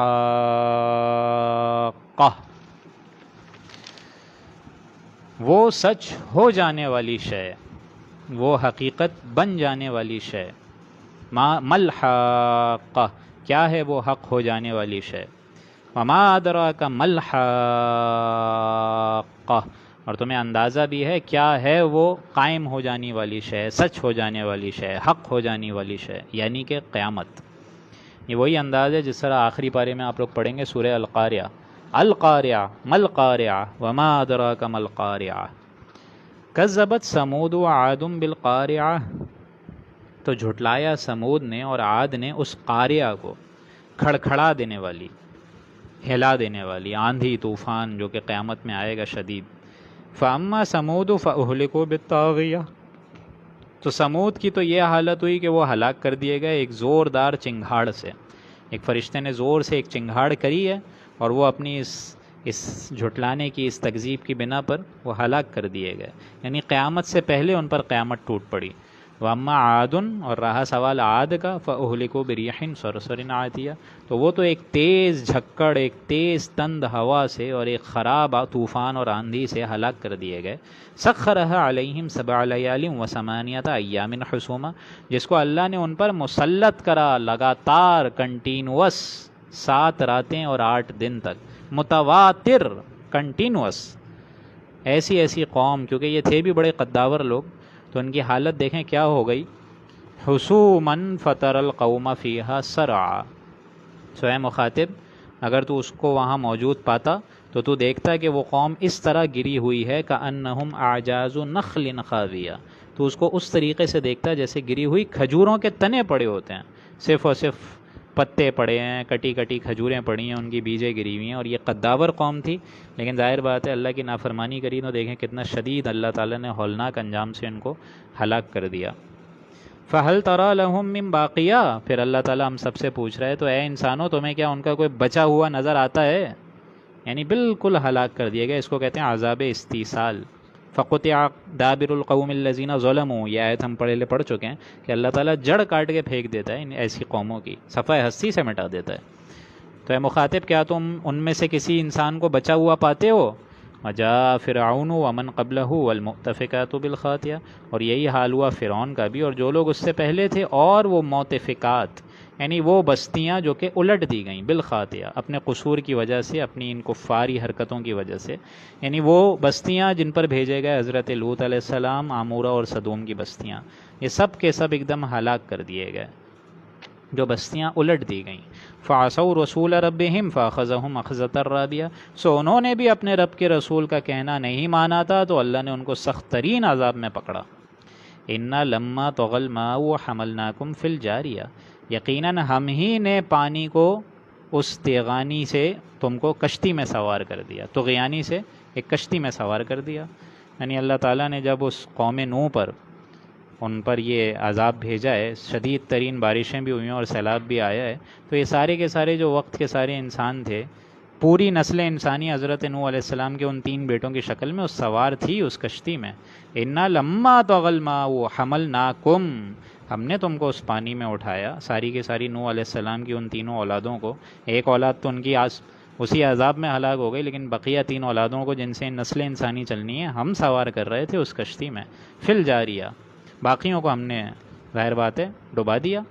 لِنَجْعَلَهَا لَكُمْ تَذْكِرَةً وَتَعِيَهَا أُذُنٌ وَاعِيَةٌ، تاکہ ہم اس معاملے کو تمہارے لیے یادگار بنا دیں، ذکر بنا دیں، عبرت بنا دیں، واعظ بنا دیں، نصیحت بنا دیں۔ وَتَعِيَهَا أُذُنٌ وَاعِيَةٌ، اور وہ کان جو حفاظت رکھنے والے ہیں وہ بھی ان کی پوری خبروں کو یاد کر لیں کہ ایسا ہولناک انجام ہوا۔ تو اب دیکھیں انداز کیسا ہے، نگاہیں یاد رکھ لیں، عبرت بنا دیں، اور کان سننے والے، حفاظت رکھنے والے ان پوری خبروں کو یاد رکھیں بقیہ نوع انسانی کے لیے۔ فَإِذَا نُفِخَ فِي الصُّورِ، تو جب سور میں ایک بار پھونک ماری جائے گی، نفخۃ واحدہ، ایک ہی پھونک ماری جائے گی اور بہت زوردار، یک بار۔ وَحُمِلَتِ الْأَرْضُ وَالْجِبَالُ فَدُكَّتَا دَكَّةً وَاحِدَةً، اور اے انسانوں یہ تم زمین، آسمان، پہاڑ، یہ ساری کی ساری اللہ کی خلاقی دیکھ رہے ہو، اس سور میں ایک ہی بار پھونک مارنے سے وہ پہاڑ اپنی جگہ سے اٹھا لیے جائیں گے، اور اٹھا کر فَدُكَّتَا دَكَّةً وَاحِدَةً، زمین پر اس طریقے سے دے مارے جائیں گے، پٹکے جائیں گے کہ وہ ریزہ ریزہ ہو کر چورم چور ہو جائیں گے ایک ہی جھٹکے میں۔ فَيَوْمَئِذٍ وَقَعَتِ الْوَاقِعَةُ، سو اس روز ہونے والی چیز ہو پڑے گی، آفت آ جانے والی چیز آ پڑے گی، واقعہ قائم ہو جائے گی۔ وَانشَقَّتِ السَّمَاءُ فَهِيَ يَوْمَئِذٍ وَاهِيَةٌ، اور اے انسانوں تم دیکھو گے کہ آسمان پھٹے گا، اس میں شگاف ہوگا، گیپ آئے گا، اور وہ آسمان اس روز بالکل بودا ہو جائے گا، بالکل چھڑ چھڑا سا ہو جائے گا، ایک دم ہی یوں سمجھیے تیل کی تلچھٹ جیسا ہو جائے گا، بودا اور بھربھرا سا ہو جائے گا۔ وَالْمَلَكُ عَلَىٰ أَرْجَائِهَا، اور تم دیکھو گے، لازماً دیکھو گے کہ وہ جو فرشتے ہیں وہ آسمان میں پھیلے ہوئے ہوں گے، قطار در قطار نازل ہو رہے ہوں گے۔ وَيَحْمِلُ عَرْشَ رَبِّكَ فَوْقَهُمْ يَوْمَئِذٍ ثَمَانِيَةٌ، تم یہ بھی دیکھو گے کہ جہاں وہ شگاف ہوا ہے اس کے کناروں پر آپ کے پروردگار کے عرش کو اس روز تھامے ہوں گے 8 فرشتے۔ فرشتے اس شگاف کے کنارے میں دیکھو گے، اور جب اللہ کا عرش ڈسینڈ ہوگا، خود ذات باری تعالیٰ اس دنیا میں نزول فرمائے گا، اسی زمین پر نازل ہوگا، تو تم دیکھو گے کہ اللہ کے عرش کو اٹھایا ہوگا 8 فرشتوں میں، 8 فرشتوں میں، ثمانیہ، 8 فرشتوں نے اٹھایا ہوگا۔ یومئذ تعرضون لا تخفی منکم خافیہ، وہ روز اس دن ایسا ہوگا کہ تم لوگ حساب کے واسطے پیش کیے جاؤ گے، تمہاری پیشی ہوگی، تم سے باس پرس ہوگی، لا تخفی منکم خافیہ، اور تمہاری کوئی پوشیدہ سے پوشیدہ بات بھی اللہ کے آگے مخفی نہیں رہے گی، ساری کی ساری چیزیں تمہارے نامہ اعمال میں درج ہوں گی۔ فَأَمَّا مَنْ أُوتِيَ كِتَابَهُ بِيَمِينِهِ، تو جس شخص کو ملا اس کا نامہ اعمال دائیں ہاتھ میں، رائٹ ہینڈڈ، فَيَقُولُ هَاؤُمُ اقْرَءُوا کتابیہ، تو وہ تو خوشی سے کہے گا، ایک دم عیش و عشرت کی زندگی گزار کے کہے گا کہ بھائی میرا نامہ اعمال پڑھو، میری اس کتاب کو پڑھو، دیکھو میں نے کتنے اچھے اچھے اعمال کیے ہیں۔ انی ظننت انی ملاق حسابیہ، میرا تو بہت پہلے سے ہی اعتقاد تھا، ایمان تھا، بھروسہ تھا، یہ یقین کامل تھا کہ مجھ کو میرا حساب ملنے والا ہے، حساب کتاب پیش و جزا و سزا ہونے والی ہے۔ مالک یوم الدین جب میں نماز میں کہتا تھا تو مجھے یقین تھا کہ اللہ تعالیٰ کے یہاں ایک دن پیشی ہے، ملاقات ہے۔ فَهُوَ فِي عِيشَةٍ رَاضِيَةٍ، تو وہ اب شخص جس کو سیدھے ہاتھ میں ملا نامہ اعمال، وہ بہت عیش و عشرت والی زندگی میں ہوگا، بہشت میں ہوگا، روح و ریحان و جنت نعیم کے اس میں ہوگا، کیفیت میں۔ فی جنت عالیہ، جس کے میوے، حالانکہ جنت تو بہت عظیم اونچی ہوگی لیکن اس کے میوے جھکے ہوں گے۔ قطوفها دانیہ، جس حالت میں وہ رہیں گے ہمیشہ ہمیشہ، اور جیسے چاہیں گے اس پھل سے وہ کھا سکتے ہیں، میووں کو کھا سکتے ہیں کہ جس حالت میں چاہیں گے لے سکیں گے، آرام سے ایزلی اپروچیبل ہوگا، زیادہ دور نہیں ہوگا۔ لیکن اس کے برعکس دوسرا معاملہ، ایک تو یہ پورا کا پورا معاملہ آ گیا ان سارے کے سارے اہل ایمان کا، لیکن اب دوسرا خطرناک معاملہ، جن کو نامہ اعمال دیا جائے گا سیدھے ہاتھ کے بجائے الٹے ہاتھ میں۔ وَأَمَّا مَنْ أُوتِيَ كِتَابَهُ بِشِمَالِهِ، تو جس شخص کو نامہ اعمال ملا اس کے بائیں ہاتھ میں، لیفٹ ہینڈ، فَيَقُولُ يَا لَيْتَنِي لَمْ أُوتَ كِتَابِيَهْ، اب دیکھیے گا یہ یا لیتا کتنی دفعہ آئے گا، یا لیتا کا مطلب ہوتا ہے کاش، تو وہ یہ نہایت حسرت سے کہے گا کہ کاش، یا لیتنی لم اوت کتابیہ، کہ مجھ کو میرا نامہ اعمال دیا ہی نہ جاتا، مجھ کو یہ کتاب میسر ہی نہیں ہوتی، مجھے یہ نامہ اعمال دیا ہی نہیں جاتا۔ وَلَمْ أَدْرِ مَا حِسَابِيَهْ، اور مجھ کو یہ خبر ہی نہ ہوتی کہ میرا حساب یہ ہے، کاش آج جزا و سزا ہوتی ہی نہیں۔ یا لیتہا کانت القاضیہ، کاش کہ موت آج آ جائے اور اس کا خاتمہ کر دے میرا، میں جو ہوں یہاں ہلاک ہو جاؤں۔ مرا ہے کاش کہ مادر نہ زادے، کاش کہ مجھے میری ماں نے جنا نہ ہوتا، پیدا نہ کیا ہوتا۔ یا لیتہا کانت القاضیہ، موت آج خاتمہ کر دے۔ ما اغنا عنی مالیہ، میرا مال، میرا یہ ساری دولت، میری ساری عیش و عشرت، میری سلطنت، میری قوت، میری وجاہت میرے کچھ کام نہیں آئی، اور مجھ سے یہ ساری چیزیں لیتے گیا اللہ، چھینتا گیا، اب یہ چھن چکی ہیں مجھ سے۔ ہلک عنی سلطانیہ، یہ سارا کا سارا مال، سلطانت اور سلطنت، وجاہت، یہ میرے آج کچھ بھی کام نہیں آیا، میرے یہاں اس کا کوئی فدیہ بھی قبول نہیں ہو رہا، یہ ساری چیزیں میرے کچھ کام نہیں آئی ہیں، میری دنیا میں سلطنت، شان و شوکت، غلبہ، یہ سب ہلاک ہو گیا ہے، ختم ہو گیا ہے، کوئی نام و نشان تک نہیں رہا۔ ہلک عنی سلطانیہ، ہلاک ہو گئی میری سلطنت۔ خذوہ فغلوہ فغلوہ، اب یہ آیت آ رہی ہے سخت ترین اللہ تعالیٰ کی طرف سے کہ اللہ پھر فرشتوں کو کہے گا کہ پکڑو اس کو، فغلوہ، اور اس کو طوق پہناؤ، زنجیریں پہناؤ، بیڑیاں پہناؤ ان مجرموں کو، یعنی ان کو اب اس جیل کی طرف ہم بھیجنے جا رہے ہیں۔ ثم الجحیم صلوہ، پھر اس کو لے جاؤ اور دوزخ میں اوندھے منہ گرا ڈالو، اس کو دوزخ میں داخل کرو۔ ثم فی سلسلۃ ذرعها 70 ذراعا فاسلکوہ، پھر ایک ایسی زنجیر میں ان سب کو جکڑو جس کی لمبائی ہے 70 گز، ذراعا فاسلکوہ، اس میں اس کو جکڑ دو۔ انہ کان لا یؤمن باللہ العظیم، یہ وہ شخص ہے جو اللہ سبحانہ و تعالیٰ پر ایمان نہیں رکھتا تھا، بھروسہ نہیں رکھتا تھا اس بڑے عظمت والے رب پر۔ ولا یحض علی طعام المسکین، اور نہیں کھلاتا تھا کسی غریب آدمی کو، اور نہ خود ترغیب بھی دیتا تھا کسی اور کو کھلانے کی۔ دیتا کیا ہوگا کسی اور کو، بلکہ خود بھی ترغیب نہیں دیتا تھا کہ کسی غریب آدمی کی دلجوئی کر لوں، اس کو یہ مال میں سے اپنے حصہ دے دوں۔ فلیس لہ اليوم ہاہنا حمیم، سو یہاں آج قیامت میں، جہنم میں آج اس کا بھی کوئی شخص، دوست، مددگار، یار کوئی نہیں ہے، دوست دار کوئی نہیں ہے۔ ولا طعام الا من غسلین، اور نہ اس کو آج کوئی کھانے کی چیز دی جائے گی مگر زخموں کے تھوبر کے، یعنی زخموں کا دوہن اور پس، اور یہ ساری ایبسیسز، یہ پس، نیکروٹک ٹیشو، یہی سب کھانے کو ملے گا۔ لا یاکلہ الا الخاطئون، جس کو سوائے گناہ گاروں کے اور کوئی نہیں کھائے گا۔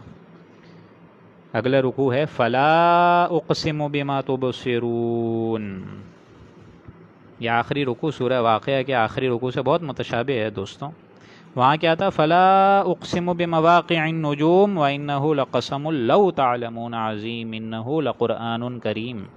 یہاں دیکھیں کیا الفاظ ہیں، فلا اقسم بما تبصرون، سو نہیں، میں قسم کھاتا ہوں اس چیز کی جو تم دیکھتے ہو، وما لا تبصرون، اور جو تم نہیں دیکھتے، یعنی سین اینڈ دی ان سین، سب کو میں اس کی قسم کھا کے بتا رہا ہوں۔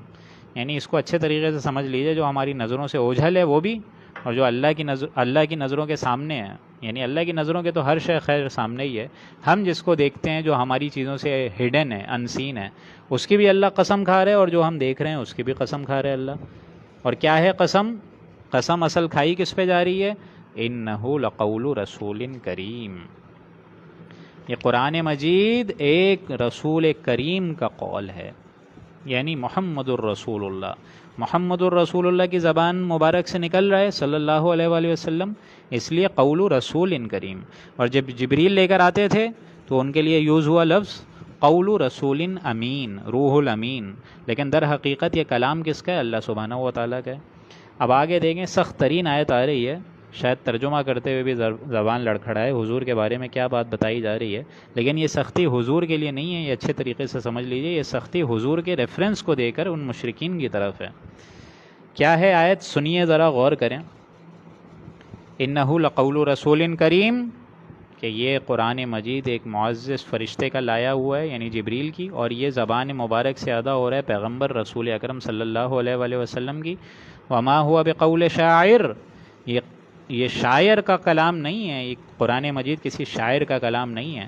قلیلا ما تؤمنون، تم بہت کم ایمان لاتے ہو۔ ولا بقول کاہن، اور یہ کسی کاہن کا بھی کلام نہیں ہے۔ قلیلا ما تذکرون، تم بہت کم سمجھتے ہو۔ تنزیل من رب العالمین، یہ رب العالمین کی طرف سے بھیجا ہوا کلام ہے، اس کا نازل کر دینا ہے اس ذات کی طرف سے جو دونوں جہانوں کا مالک ہے۔ وَلَوْ تَقَوَّلَ عَلَيْنَا بَعْضَ الْأَقَاوِيلِ، اب دیکھیں یہ سختی آ گئی جس کا میں ذکر کر رہا تھا۔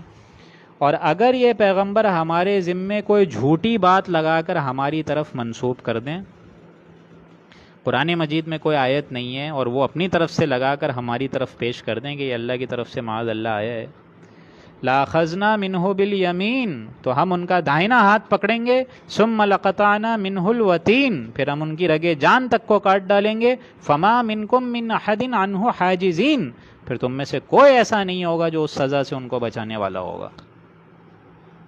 اللہ اکبر، یہ ہم کریں گے اگر یہ کوئی غلط بات منسوب کر کے ہماری طرف بھیجیں گے۔ لیکن اچھے طریقے سے سمجھ لیجئے، یہ سختی حضور کے لیے نہیں ہے، کفار مکہ کے لیے، کہ اے بدبختوں تمہیں کیا سمجھتے ہو تم ان رسول کو، ہمارا اور ان کا معاملہ تمہیں اندازہ نہیں ہے، یہ ٹھیک ٹھیک وہی کلام پیش کر رہے ہیں جو ہم ان کی طرف نازل کر رہے ہیں، اس میں کوئی کمی بیشی یہ کریں گے ہی نہیں۔ یہ تو اشارہ ہے ان مشرکین کی طرف، حضور کی طرف نہیں ہے ایک طریقے سے۔ وَإِنَّهُ لَتَذْكِرَةٌ لِّلْمُتَّقِينَ، اور بلا شبہ یہ قرآن ایک نصیحت ہے، کس کے لیے؟ متقیوں کے لیے۔ وَإِنَّا لَنَعْلَمُ أَنَّ مِنْكُمْ مُكَذِّبِينَ، اور اے نبی ہم کو خوب معلوم ہے کہ تم میں سے کون اس کی تکذیب کر رہا ہے، یعنی آپ کی قوم میں سے کون ہے اس کو جھٹلانے والا، کون ہے اکڑ میں، ہم ان کو سزا دیں گے۔ ہمیں معلوم ہے، ہمارے علم غیب سے کہاں یہ لوگ بھاگیں گے، ہمارے علم قدیم سے کہاں بھاگیں گے۔ وَإِنَّهُ لَحَسْرَةٌ عَلَى الْكَافِرِينَ، اور یہی قرآن ان کافروں کے حق میں موجب حسرت ہوگا، حسرت کرے گا انسان کہ کاش میں قرآن مجید کے بتائے ہوئے راستے پر چلتا، کاش میں ان کو اپنا امام سمجھتا، رسول اللہ کو، کاش میں شریعت کے تقاضوں پر عمل کرتا، کاش کہ میں دین اسلام کو پھیلانے کے لیے تن من دھن لگاتا۔ تو یہ لفظ کاش کہنے سے اچھا نہیں ہے دوستوں، آج ہی ہم اس کی فکر کریں، ایسا نہ ہو خدا نہ کرے کہ جب آنکھ کھلی گل کی تو موسم تھا خزاں کا۔ وَإِنَّهُ لَحَسْرَةٌ عَلَى الْكَافِرِينَ، حسرت بن جاتا ہے یہ پھر، جس کے بارے میں حضور نے حدیث میں کیا فرمایا؟ القرآن حجت لک او علیک، اے مسلمانوں یہ قرآن یا تو تمہارے حق میں حجت ہے یا تمہارے خلاف حجت ہے، یہ تمہارے خلاف بھی کھڑا ہو سکتا ہے اور تمہارے لیے بھی کھڑا ہو سکتا ہے، اگر اس کو مانو گے، پڑھو گے، سمجھو گے، پہنچاؤ گے، اس کے جملہ تقاضوں کو پورا کرو گے تو یہ تمہارے حق میں روز قیامت گواہی دے گا، شفاعت کرے گا کہ اللہ اس کو جنت میں ڈال، اس نے میرے بتائے ہوئے مطابق زندگی گزاری ہے، میرے بتائے ہوئے راستے پر۔ ورنہ اگر میں اور آپ صرف ریچولز کو ہی سب کچھ سمجھ لیں، رہ گئی رسم اعضاء، روح بلالی نہ رہی، فلسفہ رہ گیا، تلقین غزالی نہ رہی، اگر اسی پہ ہی سارا معاملہ ہونا ہے تو یہ قرآن مجید کیوں اللہ نے نازل کرا ہے؟ اگر اس قرآن مجید کو انسان نہ سمجھے اور اس کے مطابق فیصلے نہ کرے، اور اگر یہ خیال رکھ کر ہم لوگ چلے جائیں کہ جنت میں ہمارے لیے بہت عمدہ جگہ ہے اور ہم کچھ بھی کر لیں، اپنے نبی کے محبوب ہیں، تو یہ خیال ہمارا خود ساختہ ہے۔ تو یہ قرآن مجید یا تو حق میں کھڑا ہوگا او علیک، یا خلاف کھڑا ہو جائے گا کہ اے اللہ یہ مجھے مانتا تھا، پڑھتا نہیں تھا، پڑھتا تھا سمجھتا نہیں تھا، اے اللہ مجھے سمجھتا تو تھا لیکن آگے نہیں پہنچاتا تھا، عمل نہیں کرتا تھا، یہ ساری چیزیں خلاف کھڑے ہوں گے، پھر پروزیکیوشن وٹنس کی طور پر یہ عدالت خداوندی میں کھڑا ہو جائے گا۔ تو ان کا بھی یہی معاملہ ہے، وَإِنَّهُ لَحَسْرَةٌ عَلَى الْكَافِرِينَ، یہ قرآن مجید ان کافروں کے حق میں حسرت کا باعث بن جائے گا وہاں۔ وَإِنَّهُ لَحَقُّ الْيَقِينَ، اور یہ قرآن یقینی شے ہے، یہ قرآن یقین کرنے کے قابل ہے کہ اس پر یقین کیا جائے، قابل یقین۔ فَسَبِّحْ بِاسْمِ رَبِّكَ الْعَظِيمِ، تو اے نبی آپ تسبیح بیان کریں اپنے اس رب کی جو بہت بابرکت اور بہت عظیم الشان ہے۔ اسی پہ وہ آیت ختم ہوئی تھی سورہ واقعہ کی، فَسَبِّحْ بِاسْمِ رَبِّكَ الْعَظِيمِ، جس کے بارے میں حضور نے فرمایا کہ اس کو اپنے رکوع میں شامل کر لو، سبحان ربی العظیم، سبحان ربی العظیم، سبحان ربی العظیم۔ اب اگلی جو سورہ مبارک آ رہی ہے یہ بھی بہت اہم ہے، یہ ہے سورہ معارج۔ جیسا کہ میں بتا چکا ہوں اب مکیات کا سلسلہ شروع ہو چکا ہے اور اب دو صورتیں رہ گئی ہیں، اب وقت بھی ہمارا جو ہے 12 بجنے کے قریب ہے، کوشش کریں گے اس کو جو ہے 2 صورتوں کو مکمل کر لیں تاکہ 29واں پارہ جو ہے وہ نصف ہو جائے ہمارا، پھر کل انشاءاللہ سورہ جن، سورہ مزمل، سورہ مدثر پڑھیں گے۔ تو بسم اللہ کرتا ہوں، اعوذ باللہ من الشیطان الرجیم، بسم اللہ الرحمن الرحیم۔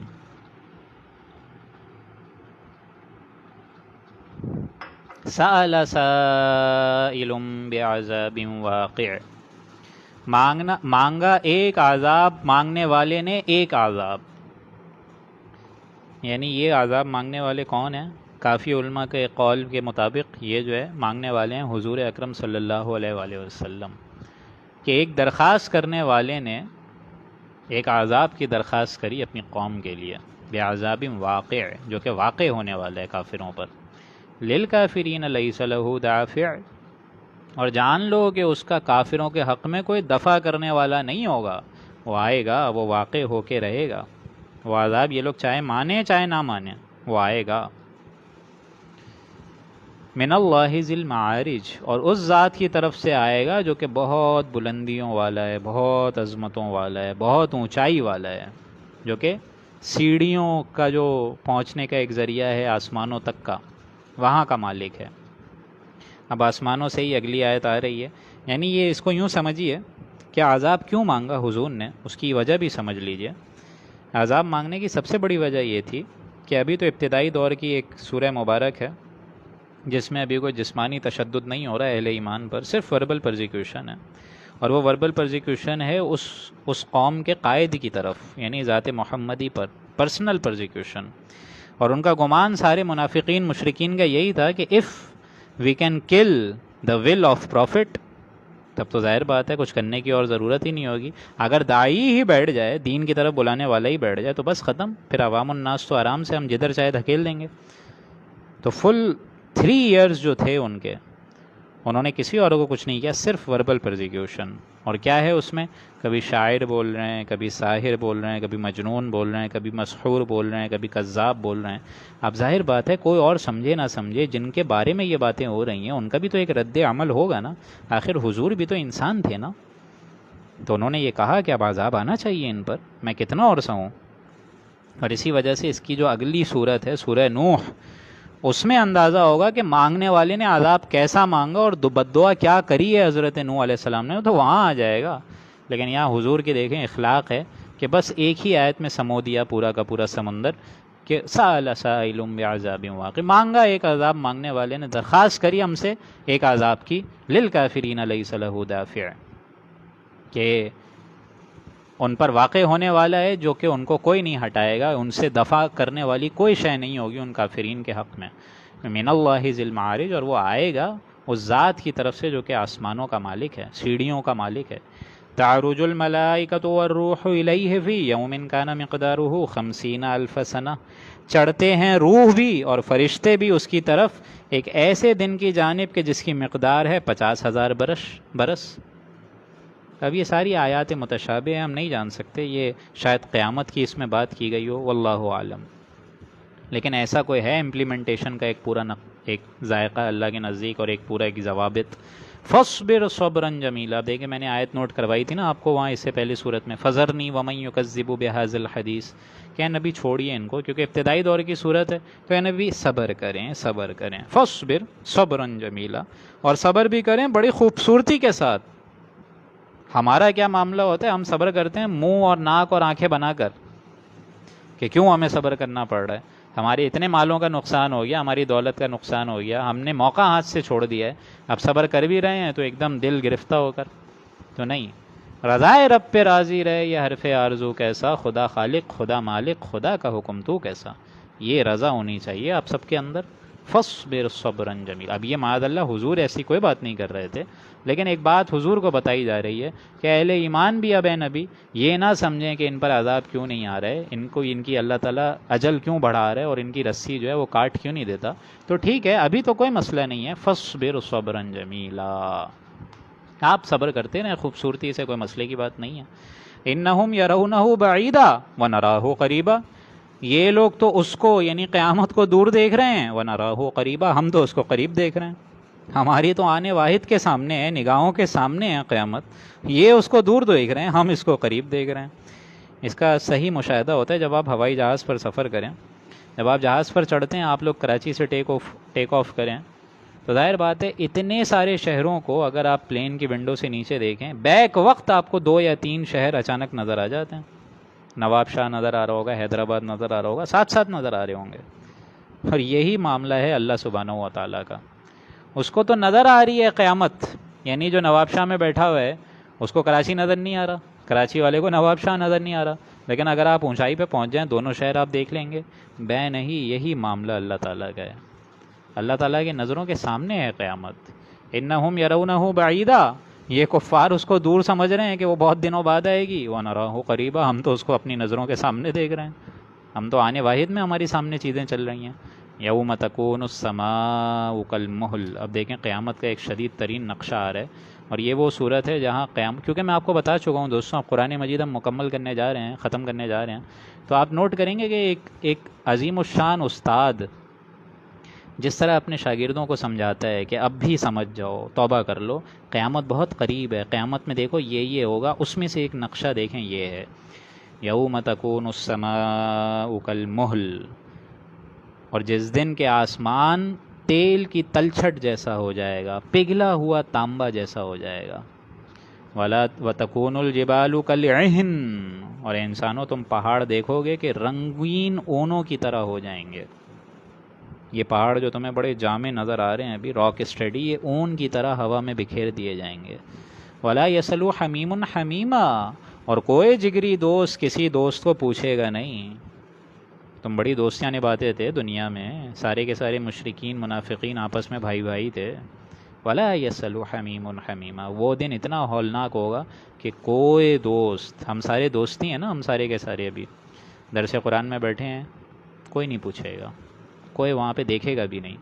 یبصرونہم، اور ان کو دکھلا بھی دیا جائے گا، وہ دیکھو تمہارا وہ دوست جا رہا، وہ دیکھو وہ جگری جا رہا تم کو، وہ دیکھو تمہارا باپ جا رہا، وہ دیکھو تمہاری ماں جا رہی، وہ دیکھو وہ تمہاری بیوی جا رہی، بیوی کے سامنے شوہر بھاگ رہا ہوگا، یہ حال ہوگا، تاکہ حسرت میں مزید اضافہ ہو جائے کہ ان کے لیے ہم نے بھاگ دوڑ کری، ان لوگوں کے لیے ہم نے اللہ کے حقوق میں کمی کری، ان کی محبت شفقت دلجوئی میں اللہ کے قانون کی دھجیاں اڑا دیں۔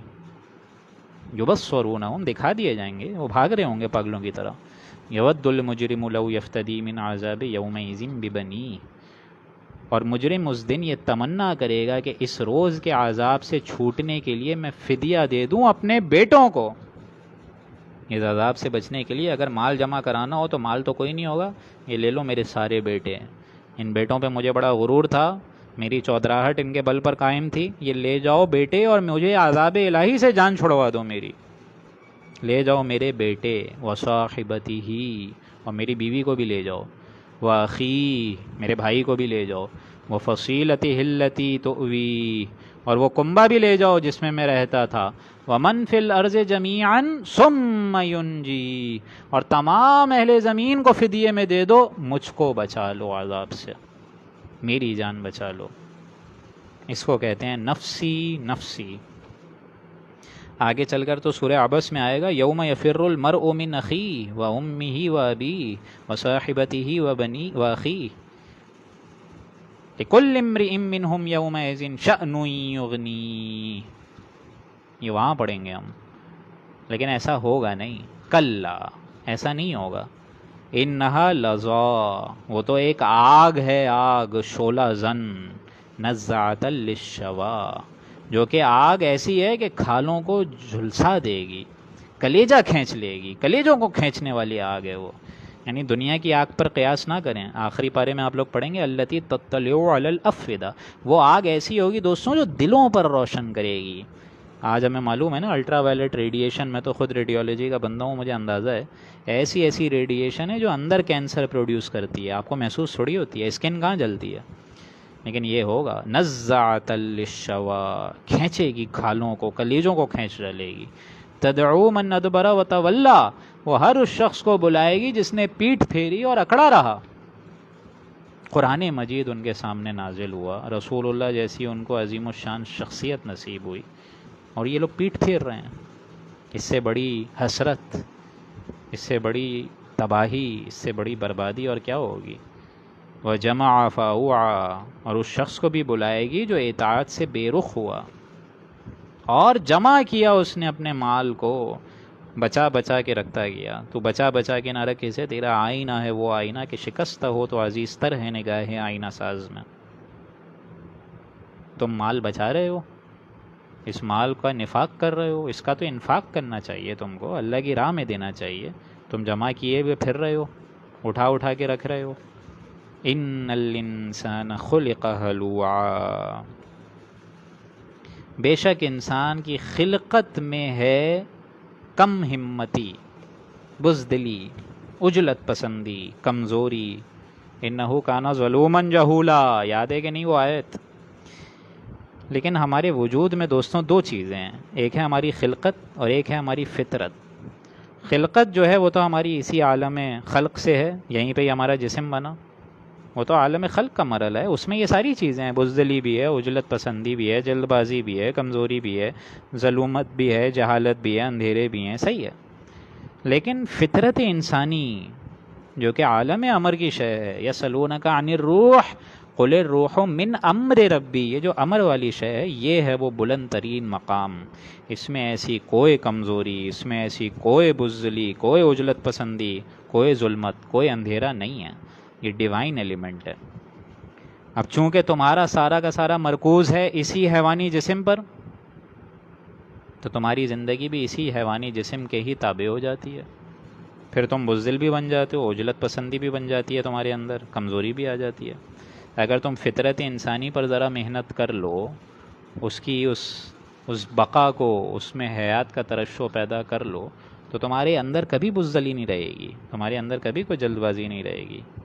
تمہارے اندر تو وہ ڈیوائن ایلیمنٹ ہے نور تجلی بھی اسی خاقب میں پنہا، غافل تو تیرا صاحب ادراک نہیں، تمہیں اندازہ نہیں ہوتا ہم نے تمہارے اندر کیا کیا رکھا ہے، کیا کیا چیزیں پھونکی ہیں. وَلَا تَكُونُوا كَالَّذِينَ نَسُوا اللَّهَ فَأَنسَاهُمْ أَنفُسَهُمْ، یاد ہے کہ نہیں وہ آئے؟ تب تو پڑھتے پڑھتے ہم آخری پارے پر آ رہے ہیں کہ ان لوگوں جیسے نہیں ہو جانا جو کہ اپنی اندر کی اس صفات کو بھول گئے تو اللہ نے ان کو اپنے آپ سے بھلا دیا. جو اللہ سے غافل ہو گئے تو اللہ نے ان کو اپنے آپ سے یعنی روحانی وجود سے بھلا دیا. یہ ہے حشر، اب دیکھ لیجئے آپ لوگ. تو یہاں یہی بات فرمائی جا رہی ہے وَإِذَا مَسَّهُ الْخَيْرُ مَنُوعًا إِنَّ الْإِنسَانَ خُلِقَ هَلُوعًا، یقیناً انسان بہت کم ہمت پیدا ہوا ہے. اِذَا مَسَّهُ الشَّرُّ جَزُوعًا، جب اس کو تکلیف پہنچتی ہے تو جزع و فضا کرنے لگتا ہے، چیخنا چلانا شروع کر دیتا ہے، ادھر ادھر اوٹ پٹانگ باتیں کرنا شروع کر دیتا ہے. وَإِذَا مَسَّهُ الشَّرُّ جَزُوعًا، جزع و فضا کرنے لگتا ہے. وَإِذَا مَسَّهُ الْخَيْرُ مَنُوعًا، اور جب اس کو ایک اللہ تعالیٰ کو خیر دے دیتا ہے تو بخل کرنے لگتا ہے، پیسے جمع کرنے لگ جاتا ہے. پیسے اللہ نے دیے ہیں اور اس کی راہ میں نکالنے کے بجائے جمع کر کر کے 30 40 50 60 لاکھ روپے لیتا ہے، یوز کرتا بھی نہیں ہے، اور جمع کر کر کے سڑکے وہ مر بھی جاتا ہے. اور وہ جو ساری جمع پونجی ہے اس کی وہ کوئی اور کھا رہا ہوتا ہے. ایسا ہے کہ نہیں ہے؟ الماری کے الماری، تجوری کی تجوری بھری جا رہی ہے اور مرنے کے بعد کوئی اور ہی کھا رہا ہوتا ہے. الا المصلین، مگر وہ جو کہ نمازی ہیں. الذین هم علی صلاتہم دائمون، جو کہ اپنی نماز پر پوری طریقے سے مداہمت کرتے ہیں، یعنی اس کی توجہ رکھتے ہیں، نماز سے وہ غافل نہیں ہوتے. اب دیکھیں یہ انداز وہی ہے دوستوں جس طرح آیا تھا سورہ مومنون کے پہلے رکوع میں، کہ یہ ساری کی ساری طریقے جو سیلف کانشیسنس کی بلڈنگ ہے، یعنی ایک اون سیلف کریکٹر ہے، اس کو اجاگر کرنے کا ذریعہ کیا ہے؟ نماز. جیسے ہم نے سورہ مومنون میں پڑھا کہ تعمیر سیرت کی جو پہلی جڑ بنیاد ہے، the corner stone of the building of your own character is prayer, نماز. اور نماز کون سی؟ وہاں کیا تھا؟ وہاں تھا خاشعون، قد افلح المؤمنون الذین هم عن صلاتهم خاشعون، جو کہ اپنی نماز میں خشوع اور اس کے اندر ایک باطنی کیفیت پیدا کرتے ہیں، اس کے اندر جھکتے ہیں، دل سے جھکتے ہیں. لیکن یہاں دیکھیں کیا ہے اب اس کا ظاہری پہلو کہ وہ پورے طریقے سے حفاظت کرتے ہیں اپنی 5 وقتہ باجماعت نمازوں کی. والذین فی اموالہم حق معلوم، اور وہ مسلمان جن کے مالوں میں ان کا حق ہے سوالی کے لیے اور بے سوالی کے لیے بھی، یعنی ان کا حق ہے للسائل والمحروم، جو کہ مانگنے والا ہے اور جو کہ محروم رہ گیا، سب کے لیے ہے. یعنی ان کے اندر جو ہے ایسی کیفیت موجود ہے کہ ان کو اندازہ ہے کہ یہ مال جو اللہ نے ہمیں دیا ہے اس میں ہمیں حق نکالنا ہے، جو محروم ہے سوسائٹی کا اس کو حق پہنچانا ہے. جیسے کہ ہم نے سورہ حدید میں پڑھا کہ یہ جو اندر رنجشیں ہیں اور جو اندر ایک کدورتیں ہیں اور جو اندر ساری کی ساری تمہاری مال کی محبت ہے، ان ساری چیزوں کا علاج کیا تھا؟ ہم نے سورہ حدید میں پڑھا تھا، بتائیے. ان المصدقین والمصدقات واقرضوا اللہ قرضا حسنا فیضاعف له وله اجر کریم. یاد ہے کہ نہیں وہ آیت کہ اللہ نے یہ محبتیں ڈالی ہیں تو ان محبتوں کی قربانی ایک ایک کر کے کرو. مال کی محبت ہے، انفاق کرو. اولاد کی محبت ہے، اولاد کو دین پہ ڈالو، خود بھی دین پہ لگو. بیوی کی محبت ہے یا بیوی کی شوہر کی محبت ہے تو اللہ کی محبت کے نیچے نیچے رکھو، اس سے اوپر فائق مت کرو.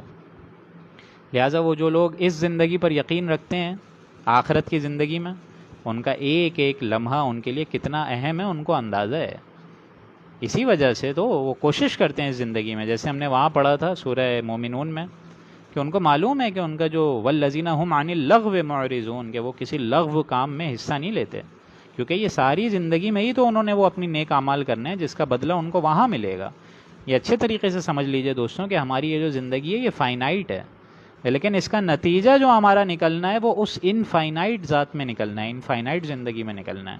اگر ہم نیکی کمائیں گے تو اچھا بدلہ وہاں ملے گا، وہ بھی انفائنائٹ خالدین فیہا. اور اگر ہم یہاں برائی کمائیں گے تو وہاں بھی نتیجہ نکلے گا انفائنائٹ خالدین فیہا، ہمیشہ ہمیشہ وہیں رہنا ہے. تو یہ ساری نیکیاں ظاہر بات ہے کمانے کے لیے اس دنیا میں وقت کی ضرورت ہے. اس حوالے سے جو آخرت پر یقین رکھتے ہیں وہ وقت بھی ضائع نہیں کرتے. اس لیے وہاں فرمایا تھا والذین هم عن اللغو معرضون. یہاں دیکھیں اس کی تصدیق آ گئی والذین یصدقون بیوم الدین، اور قیامت کے دن ان کا پورا ایمان اور یقین ہے. والذین هم من عذاب ربهم مشفقون، جو کہ اپنے رب کے پروردگار یعنی اپنے پروردگار کے عذاب سے ڈرتے ہیں، لرزاں و ترساں رہتے ہیں. ان عذاب ربهم غیر مأمون، اور واقعتاً ان کے رب کا عذاب ایسی چیز نہیں ہے کہ اس سے انسان بے خوف ہو جائے، نچنت ہو جائے.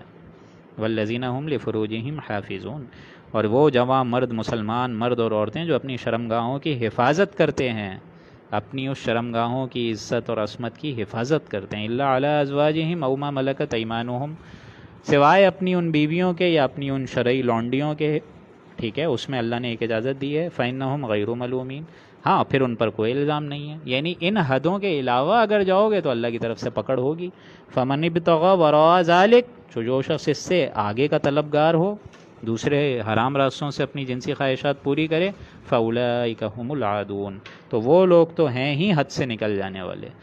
یعنی جو سیکس ڈسپلن ہے، خواہشات نفس سے بچنا، اس کو یہاں پہ کھول کے بیان کر دیا گیا. اور اگلا کیا حق ہے؟ امانتوں کا حق ادا کرنا. والذین هم لاماناتہم وعہدہم راعون، اور وہ لوگ بھی جو کہ اپنی امانتوں کا حق ادا کرتے ہیں، اپنے عہدوں کا خیال رکھتے ہیں، وعدوں کا خیال رکھتے ہیں.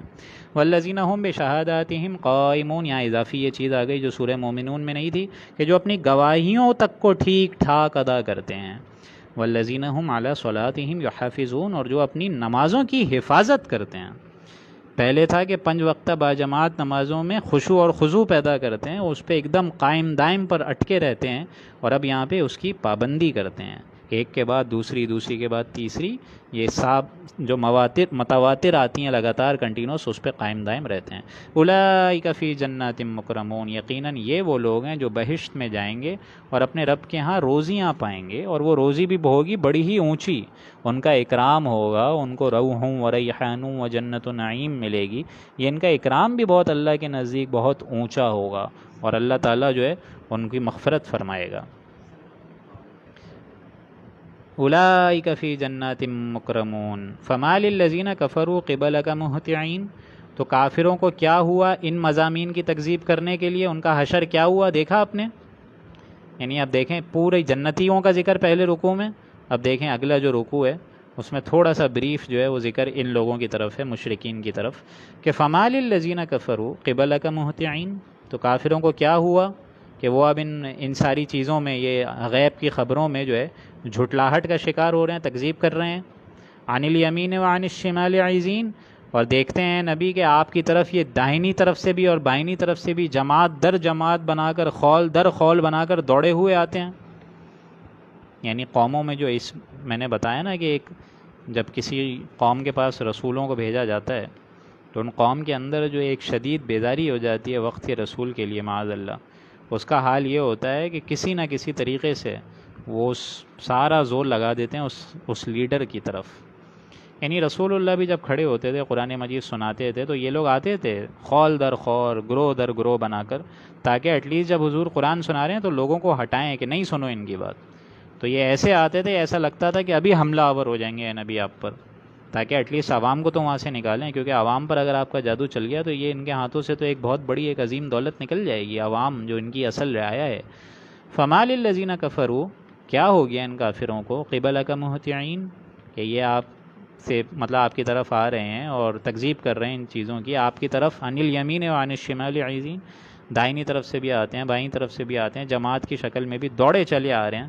ایطمع کل امرئ منہم من یدخل جنت نعیم، کیا ان میں سے ہر شخص کی یہ ہوس ہے، یہ خواہش ہے کہ وہ آسائش کی جنت میں داخل کر دیا جائے گا؟ کلا، ہرگز ایسا نہیں ہوگا. انا خلقناہم مما یعلمون، ہم ہی نے ان کو ایسی چیز سے پیدا کیا ہے جس کی ہمیں خبر ہے، جس کی ان کو بھی خبر نہیں ہے، ہمیں تو معلوم ہے کہ ہم نے ان کو نطفے سے پیدا کیا ہے. فلا اقسم برب المشارق والمغارب انا لقادرون، تو نہیں، میں قسم کھاتا ہوں مشرقوں کے رب کی بھی اور مغربوں کے مالک کی بھی، یعنی اللہ تعالیٰ کی. انا لقادرون، کہ اللہ اس پر قادر ہے. کس پر قادر ہے؟ یعنی ان کو بعد سے بعد الموت پر قادر ہے، اللہ ان کو اٹھائے گا. رب المشرقین و رب المغربین، یہ ہم پڑھ چکے ہیں سورہ رحمان میں. تو انا لقادرون، ہم قادر ہیں کس پر؟ علی ان نبدل خیرا منہم وما نحن بمسبوقین، کہ ہم دنیا میں بھی ان کی جگہ ان سے بہتر لوگوں کو لے آئیں، یعنی دوبارہ پیدا کر دیں. جس طرح قوم عاد کے بعد قوم سمود اٹھائی، قوم نوح کے بعد قوم لوط، قوم شعیب، یہ ساری قومیں اٹھائیں کہ نہیں اٹھائیں؟ تو ہم تو قادر ہیں. اور اس کا دوسرا ترجمہ یہ ہے کہ ہم جب ان کو آخرت میں اٹھائیں گے تو ہم جو جسم ان کو دیں گے وہ ان سے کہیں بہتر ہوگا. جو جسم آج ان کے پاس ہے وہ تو یہیں گل سڑ کر ختم ہو جائے گا، جو جسم ہم وہاں ان کو دیں گے، ان مشرکین کو، ان منافقین کو، وہ کہیں بہتر ہوگا. اور وہ بہتری اس میں اس معنی میں ہوگی کہ کہیں زیادہ اس کے اندر انڈیورنس ہوگی، برداشت ہوگی. آگ ان کو جلائے گی لیکن ان کی کھالیں جلیں گی نہیں. لہٰذا نہ جہنم کی آگ کو میں اور آپ یہاں والی آگ پر قیاس کریں، اور نہ جہنم میں اس جسم کو، اللہ تعالیٰ اس ہولناک انجام سے محفوظ رکھے. لیکن جب جو مجرمین جائیں گے جہنم میں تو اس جسم کو بھی دوستوں یہاں والے جسم پر آپ لوگ قیاس مت کریں، اس کی الگ ہی نیچرل لاز ہیں، اس کے الگ ہی فزیکل فینومناز ہیں. تو علی ان نبدل خیرا منہم، ہم ان کی جگہ بہتر لوگ لے آئیں. ان پوری قوم کو ہلاک کر کے، مشرکین عرب کو ہلاک کر کے دوسری قوم ہم یہاں آباد کر سکتے ہیں. وما نحن بمسبوقین، اور ہم نہیں ہیں عاجز، ہمیں کوئی ہرا نہیں سکتا، ہمیں کوئی روک نہیں سکتا. فذرہم یخوضوا ویلعبوا، دیکھیں پھر وہی الفاظ آ گئے. تو اے نبی کوئی مسئلہ نہیں، آپ جو ہے ان کو چھوڑیں، ابھی ڈھیل دیں. یخوضوا ویلعبوا، یہ انہی شغل اور تفریحات میں لگے رہنے دیجئے ان کو، یہ اسی خوش گپیوں میں لگے رہیں یہ منافقین مشرکین. حتی یلاقوا یومہم الذی یوعدون، یہاں تک کہ وہ اس کو، یہاں تک کہ ان کو اپنے اس دن جس سے ڈرایا جا رہا ہے سابقہ واقعوں سے، ان سے ان کا وعدہ پورا ہو جائے جس سے ان کو وعدہ کیا جا رہا ہے. یعنی ملاقات آ جائے گی ان کی، اے نبی آپ ابھی فی الحال ان کو چھوڑ دیجئے، ہمارے پاس ہی آئیں گے، بھاگ کے جائیں گے کہاں یہ سارے. یوم یخرجون من الاجداث سراعا کانہم الی نصب یوفضون، وہ دن ایسا ہوگا کہ جس دن یہ لوگ قبروں سے نکلیں گے اور اس طرح دوڑیں گے جیسے کسی خاص نشانے کی طرف دوڑ رہے ہیں، بھاگ رہے ہوں گے پاگلوں کی طرح سارے کے سارے. الی نصب یوفضون، دوڑے جا رہے ہوں گے ایک خاص ہدف کی طرف، یعنی اللہ کی طرف. خاشعۃ ابصارہم ترہقہم ذلہ، ان کی آنکھیں شرمندگی کے مارے جھکی ہوئی ہوں گی. ترہقہم ذلہ، ان پر ذلت، سیاہی، بدکاری چھا رہی ہوگی. ذالک الیوم الذی کانوا یوعدون، یہ ہے اس دن کا وعدہ جو وعدہ ان سے کیا جاتا ہے. یعنی قیامت کا یہ ہولناک انجام ان مشرکین کا ہونے والا ہے، ہر اس مجرم کا ہونے والا ہے، اور یہ اسی کی تمنا کر رہے ہیں کہ لے آؤ عذاب، لے آؤ عذاب. اس لیے دیکھیں جو اگلی سورہ مبارک ہے وہ بھی اس کے جوڑے کی مناسبت سے، جیسے میں نے کہا سورہ معارج، اور پھر اس کا جوڑا جو ہے یہاں آپ لوگ کو نظر آ جائے گا. بلکہ یوں سمجھیے کہ سورہ قلم اور سورہ حاقہ جوڑا تھی، اور اب سورہ معارج اور سورہ نوح جوڑے کی شکل میں. حالانکہ آپ سب حضرات کو معلوم ہے کہ سورہ نوح جو اب ہم پڑھنے جا رہے ہیں آخر کے 5-7 منٹ میں، اس میں آپ لوگ نوٹ کریں گے کہ جو ہم سورہ ہود میں پڑھ چکے ہیں وہاں 2 رکوع آئے تھے حضرت نوح علیہ السلام کے واقعات پر مکمل، اور اب پوری کی پوری صورت یہاں پر آ رہی ہے حضرت نوح علیہ السلام کے واقعے پر مکمل.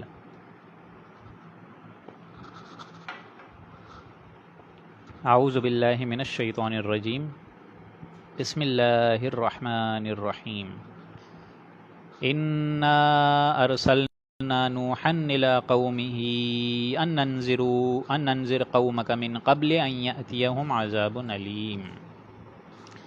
ہم نے نوح علیہ السلام کو ان کی قوم کے پاس پیغمبر بنا کر بھیجا کہ تم اے نوح اپنی قوم کو ڈراؤ اس سے پہلے کہ وہ دن آ جائے کہ جس دن دردناک عذاب ہم کے، ڈراؤ، رسول بنا کر بھیجا۔ قال یا قوم انی لکم نذیر مبین، پھر وہاں گئے وہ حضرت نوح، انہوں نے فرمایا کہ بھائی میں تمہاری طرف آیا ہوں اپنے رب کی طرف سے صاف صاف ڈر سنانے والا، نذیر مبین، کھلم کھلا آگاہی دینے والا۔ ان اعبدوا اللہ واتقوہ واطیعون، اور میری یہ فرمائش ہے، میری یہ درخواست ہے، میری یہ پیشی ہے کہ تم اللہ کی عبادت کرو اور میری اطاعت کرو، اللہ سے ڈرو اور ساتھ ساتھ میری اطاعت بھی کرو۔ یعنی رسول جب آتا تھا تو کہتا تھا میری اطاعت کرو، نبی یہ نہیں کہتا تھا۔ اسی لیے حضرت یوسف علیہ کے، جس طرح ہم یہاں حضرت نوح علیہ السلام کی پوری مکمل صورت پڑھ رہے ہیں، حضرت یوسف علیہ السلام کی ہم 13ویں پارے میں پڑھ چکے ہیں۔ حضرت یوسف علیہ السلام نے کبھی یہ نہیں کہا کہ میری اطاعت کرو یا یہ تخت چھوڑو، محل سے نکلو، میں خود یہاں بادشاہت کرتا ہوں، نہیں، بلکہ وہ تو وہاں چیف سیکرٹری کے طور پر رہے، انہوں نے اپنی وہاں ایک طریقے سے پوری کی پوری اپنا دورانیہ گزارا۔ انہوں نے کبھی نہیں کہا اپنی قوم سے کہ ایمان نہیں لاؤ گے تو عذاب آ جائے گا اور یہ اور وہ، نہیں۔ لہٰذا وہ نبی جس کو کسی خاص مشن سے بھیجا جائے کسی خاص قوم کی طرف، اب وہ نبی نہیں رہتا، اب وہ رسول آ جاتا ہے، بن جاتا ہے، اور اس رسول کا حکم ماننا کمپلسری ہو جاتا ہے پوری قوم کو۔ تو اس لیے انہوں نے کیا فرمایا، ان اعبدوا اللہ، سب سے پہلے تو اللہ کی عبادت، واتقوہ، نمبر سیکنڈ اس کا تقوی، واطیعون، اور میری اطاعت۔ یغفر لکم من ذنوبکم ویؤخرکم الی اجل مسمی، اللہ سبحانہ و تعالیٰ تمہارے گناہوں کو معاف فرما دے گا، تمہاری تقصیرات لرزشوں کو درگزر فرمائے گا، اور ظاہر بات ہے تم کو ایک خاص اجل تک، ایک خاص مقرر وقت تک جگہ دے گا، پناہ دے گا، رسی تمہاری دراز کرے گا۔ ان اجل اللہ اذا جاء لا یؤخر، لیکن جب وہ وقت آ جائے گا، جب تمہاری اجل پوری ہو جائے گی، تب وہ ٹلے گی نہیں، اس میں کوئی دوری نہیں ہوگی، مؤخر نہیں ہوگا، اس میں کوئی ڈیلے نہیں ہوگا، ودہلڈ نہیں ہوگی۔ لو کنتم تعلمون، کیا خوبی ہوتا کہ تم خوب سمجھتے، یعنی یہ وہ حقائق جن کی طرف میں تمہاری توجہ کروا رہا ہوں، کیا ہی اچھا ہو جو تم ان حقائق کو تسلیم کرو اور اپنی راہ کو درست کر لو۔ قال رب انی دعوت قومی لیلا ونہارا، اب دیکھیں یہ اب فریاد آ رہی ہے اس عظیم الشان انسان کی، حضرت نوح علیہ السلام کی، کہ یہ ساری باتیں اللہ تعالیٰ فرما رہا ہے۔ پہلے تو حضرت نوح علیہ السلام نے ایک اسٹریٹ فارورڈ انداز میں اپنی دعوت دے دی کہ اللہ کا حق مانو، اللہ کے حقوق ادا کرو، اللہ معاف فرما دے گا تمہارے گناہوں کو، اور اللہ تعالیٰ تم کو ایک خاص اجل تک ایک معین کرے گا وقت کو۔ لیکن ان کے ساتھ ساتھ دیکھیں یہ بھی فرما دیا گیا کہ وَيُؤَخِّرَكُمْ إِلَىٰ أَجَلٍ مُّسَمًّى، تمہیں ایک خاص تاخیر دے گا، فریش لیز آف ایگزسٹنس بھی تمہیں فراہم کر دے گا، لیکن جب وہ ایگزسٹنس ختم ہو جائے گی، اگر عذاب آنے لگا تو فوراً دھمکے گا جس کو تم ٹال نہیں سکتے۔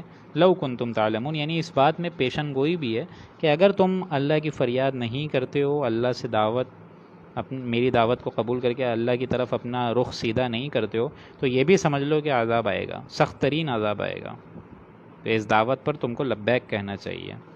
اب یہاں دیکھیں یہ پوری دعوت دینے کے بعد اب اللہ تعالیٰ کا یہ بندہ اپنے رب سے ایک درخواست فرما رہے اور ایک دعا کے انداز میں کیا بات فرما رہے، یعنی اپنا دل نکال کے اللہ تعالیٰ کو دکھا کر کیا بول رہا ہے۔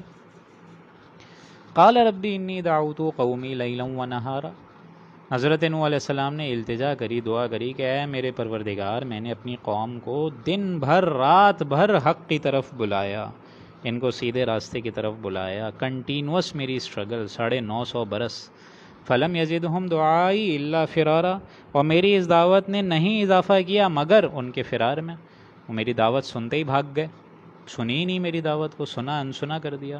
وَإِنِّي كُلَّمَا دَعَوْتُهُمْ، اور میں نے ان کو جب کبھی دین حق کی طرف بلایا، لِتَغْفِرَ لَهُمْ جَعَلُوا أَصَابِعَهُمْ، ان کو بخشش کی طرف بلایا کہ اے اللہ تو ان کے گناہ معاف فرما دے گا، لیکن ان کا کیا معاملہ ہوا، أَصَابِعَهُمْ فِي آذَانِهِمْ، سب سے پہلے تو انہوں نے اپنی انگلیاں ٹھوس لی اپنی کانوں میں کہ تمہاری آواز ہی نہیں آئے اے نوح، وَاسْتَغْشَوْا ثِيَابَهُمْ، اور پورے کے پورے اپنے چہروں پر کپڑے باندھ دیے کہ پوری کہیں سے کوئی اس بندے کی آواز نہیں آئے، یعنی اس درجے ان کے اندر ہٹ دھرمی۔ وَأَصَرُّوا، اور پھر انہوں نے اصرار کیا، ہٹ دھرمی میں آگے بڑھ گئے، گناہ کی اس سرکشی کی زندگی میں آگے ہی آگے بڑھتے گئے، اور فائنل اسٹیج وَاسْتَكْبَرُوا اسْتِكْبَارًا، اور خوب تکبر کیا جیسا کہ تکبر کا حق تھا. یعنی اس اصرار کی وجہ سے، اس زدم زدہ کی وجہ سے ایک فائنل اسٹیج آ گئی کہ وہ تکبر کی روش اب ان کے اندر آنا شروع ہو گئی. یعنی استکبار کیا خوب گہرا، استکبروا استکبارا، بہت شدید گھمنڈ کرا. ثم انی دعوتہم جہارا، پھر بھی اے اللہ میں نے جو ہے ہمت نہیں ہاری، میں نے ان کو پھر بھی آواز سے پلکارا، بآواز بلند علی الاعلان ان کو بلایا. ثم انی اعلنت لہم واسررت لہم اسرارا، پھر میں نے ان کو علی الاعلان بھی بلایا، مجمع میں بھی بلایا، خفیہ طور پر بھی سمجھایا، سیکرٹ دعوت بھی دی ان کو، ان کے گھروں میں جا جا کے میں نے آپ کا کلام سنایا، ساری کی ساری بات بتائی. فقلت استغفروا ربکم انہ کان غفارا، اور میں نے سمجھانے میں یہ تک کہہ دیا کہ تم اپنے پروردگار سے اپنے گناہوں کی بخشش طلب کرو، یقیناً وہ بہت زیادہ بخشنے والا ہے، بہت زیادہ مہربان ذات ہے. یرسل السماء علیکم مدرارا، وہ مہربان ذات اتنی ہے کہ تمہارے آگے آسمان کے دروازوں کو کھول دے گا اور اس کے اندر سے بارشیں نکلیں گی، تم پر بارشیں ہوں گی. یعنی معلوم ہوتا ہے کہ قحط بھی تھا ان کی قوم پر. معلوم ہوتا ہے کہ جیسے مکے میں یا قوم فرعون پر ایک وقت میں قحط آیا تھا، تو یہ بھی قحط الہی کا ایک طریقے سے شکار ہو چکے تھے کہ بارشیں رک گئی تھیں. تو اللہ کے یہ نبی اللہ کے یہ رسول بلکہ فرما رہے ہیں کہ اگر تم اس کی دعوت پر لبیک کہو گے تو یہ قحط بھی غائب ہو جائے گا اور عذاب الہی بھی دور ہو جائے گا، اور ایک طریقے سے آسمان اللہ کھولے گا اور بارشیں برسائے گا. وَيُمْدِدْكُمْ بِأَمْوَالٍ وَبَنِينَ، اور تمہاری مدد فرمائے گا، ترقی دے گا مالوں سے بھی اور اولاد سے بھی. وَيَجْعَلْ لَكُمْ جَنَّاتٍ وَيَجْعَلْ لَكُمْ أَنْهَارًا، اور تمہارے لیے باغات لگا دے گا اور تمہارے لیے نہریں بہا دے گا. تم ذرا ایمان تو لاؤ اس پر. مَا لَكُمْ لَا تَرْجُونَ لِلَّهِ وَقَارًا، اور میں نے ان سے یہ تک کہا کہ تم کو کیا ہو گیا ہے، تم اللہ کی عظمت پر ایمان نہیں رکھتے ہو، رجوع نہیں کرتے ہو، کیا ہو گیا، تم اللہ کی امید میں نہیں ہو، اللہ کی عظمت کا تمہیں یقین نہیں ہے، اس کا انکار کر رہے ہو. اور اس کا دوسرا ترجمہ یہ ہے کہ یا تمہیں یہ ڈر نہیں ہے کہ اللہ کی عظمت کہیں غصے میں نہ آ جائے، جلال میں نہ آ جائے اور تم کو اچانک پکڑ نہ لے. بھائی ایک حد ہوتی ہے، 1 برس نہیں، 2 برس نہیں، 950 برس اللہ رسی دراز تو کر رہا ہے، لیکن جب پکڑے گا تو سخت ترین، ان بطش ربک لشدید، سورہ بروج میں آپ یہ پڑھیں گے کہ اللہ جب پکڑنے پر آتا ہے تو شدید ترین اس کی پکڑ ہوتی ہے. وقد خلقکم اطوارا، حالانکہ اس نے تم کو اسی زمین سے بنایا نا، یہیں سے ہی تمہاری غذا ہو رہی ہے، تمہاری خوراک یہیں سے ہی آ رہی ہے، اسی سے تم بڑھ رہے ہو، پھل پھول رہے ہو. الم تروا کیف خلق اللہ 7 سماوات طباقا، کیا تم کو یہ بھی اندازہ نہیں ہوا، معلوم نہیں ہوا کہ کس طرح اس نے 7 آسمان تہ بتہ بنائے ہیں. وجعل القمر فیہن نورا، اور اس نے چاند کو بنایا ہے ایک نور، اس کے اندر روشن ریفلیکٹڈ لائٹ ہے سورج کی. وجعل الشمس سراجا، اور سورج کو اس نے ایک چراغ جیسا بنایا ہے سولر سسٹم میں. واللہ انبتکم من الارض نباتا، اور اللہ نے تم کو اس زمین میں خاص طور پر تم کو پیدا کیا ہے، یعنی زمین سے ہی تمہاری، جیسا کہ میں نے کہا کہ نشو و نما ہو رہی ہے. اور اس سے پہلے جو آیت تھی، آیت نمبر 14، وقد خلقکم اطوارا، میں یہاں زمین سے اس کا ترجمہ کریے، اصل ترجمہ ہے وقد خلقکم، اور اس نے تمہیں بنایا ہے طور پر، ایک یعنی ایک طریقے سے بنایا، اسٹیجز سے بنایا، نطفہ ہے، علقہ ہے، مضغہ ہے، لیکن فائنل یہ ساری کی ساری جو تمہاری کشیدگی ہے وہ کہاں سے آ رہی ہے، وہ تو زمین سے ہی رہی ہے نا. تو اس لیے فرمایا واللہ انبتکم من الارض نباتا، وہی ہے اللہ جس نے تمہیں اسی زمین سے اٹھایا ہے، اسی سے تمہارا جسم بڑھ رہا ہے. ثم یعیدکم، لیکن اسی زمین میں وہ تمہیں دوبارہ لے جائے گا، فیہا، اس کے اندر، ویخرجکم اخراجا، اور اسی زمین سے تم کو پھر باہر نکال لے گا، یعنی روز قیامت. واللہ جعل لکم الارض بساطا، اور اللہ تعالیٰ نے زمین کو تمہارے لیے فرش بنا دیا ہے، بچھونا بنا دیا، تمہارے قدموں کے نیچے ہموار کر دیا ہے. بساطا، اس کے اندر کھلے کھلے راستے بنا دیے. لتسلکوا منہا سبلا فجاجا، کھلے کھلے اس کے اندر راستے ہیں، بڑے کشادہ راستے ہیں، جہاں چاہو چلو، جس زندگی کو جہاں اپنی گزارنا ہے کسی اسٹیٹ میں گزارو. لیکن آخر اب جو رکوع آ رہا ہے بڑا اہم ہے، اور آپ نوٹ کریں گے اب تک تو دعوت کا انداز تھا کہ میں نے اللہ یہ کرا، میں نے اس طرح دعوت دی، اے پروردگار انہوں نے میری دعوت کو نہیں قبول کرا، انگلیاں جو ہیں کانوں میں ٹھونس لی، وغیرہ وغیرہ. لیکن اب دیکھیں وہ آ رہی ہے شدید ترین بیزاری. قال نوح رب انہم عصونی واتبعوا من لم یزدہ مالہ وولدہ الا خسارا.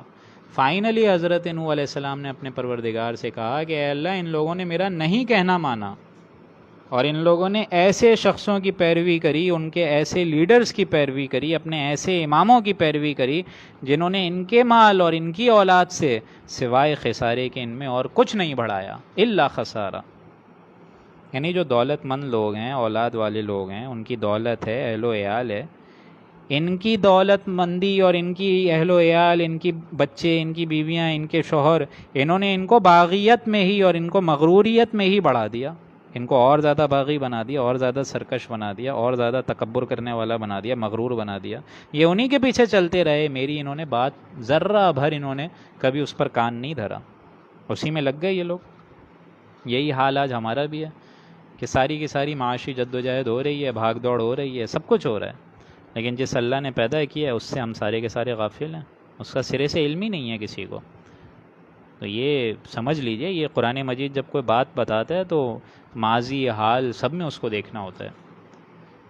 نوح الرب انہم عصونی قال نوح الرب انہم عصونی واتبعوا من لم یزدہ مالہ وولدہ الا خسارا، کہ نہیں ان کے مال اور اولاد نے سوائے خسارے میں ان کے اللہ اور کچھ نہیں اضافہ کرا۔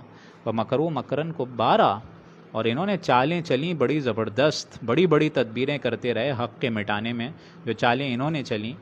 وقالوا لا تذرن آلہتکم ولا تذرن ودا ولا سواعا، اور انہوں نے اپنی عوام الناس، اپنے تابعین، اپنی ساری کے ساری اپنی جو قوم تھی اس سے کیا کہا، ان لیڈرز نے اپنی قوم سے کیا کہا کہ تم اپنے معبودوں کو ہرگز مت چھوڑنا، ہرگز اس پر جو ہے ان کو چھوڑ کے مت بھاگنا، بلکہ ان پر جمے رہنا، جیسا کہ ہم اس سے پہلے پڑھ چکے ہیں۔ امشو واصبروا آلہتکم، یہ لوگوں اپنے معبودوں کو مت چھوڑو، جمے رہو جمے رہو۔ دیکھیں جب قوموں میں عصبیت پیدا ہو جاتی ہے نا دوستوں، تو نتیجہ یہی نکلتا ہے کہ لیڈر، یعنی اس وقت جو حضرت نوح علیہ السلام تھے، قوم کے لیڈر بحیثیت مجموعی، اس کے خلاف بغض عداوت پیدا ہو جاتی ہے، اور انڈائریکٹلی جن معبودوں کو، باطل معبودوں کو لوگ پوج رہے ہوتے ہیں، ان کا تحفظ وہ زیادہ اہم درجے کا ہو جاتا ہے۔ اب یہ بول کیا رہے ہیں ساری کی ساری قوم، اللہ تعالیٰ کا یہ رسول ان کو سیدھے راستے پر بلا رہے، اللہ واحد کے راستے پر بلا رہے، لیکن ان کا کیا مقام ہے؟ یہ سارے کہہ رہے ہیں امشو واصبروا آلہتکم، جیسا انہوں نے وہاں کہا سارے کے سارے قریش کے لوگوں نے سورہ صاد میں، یہاں ان کا کیا معاملہ ہے؟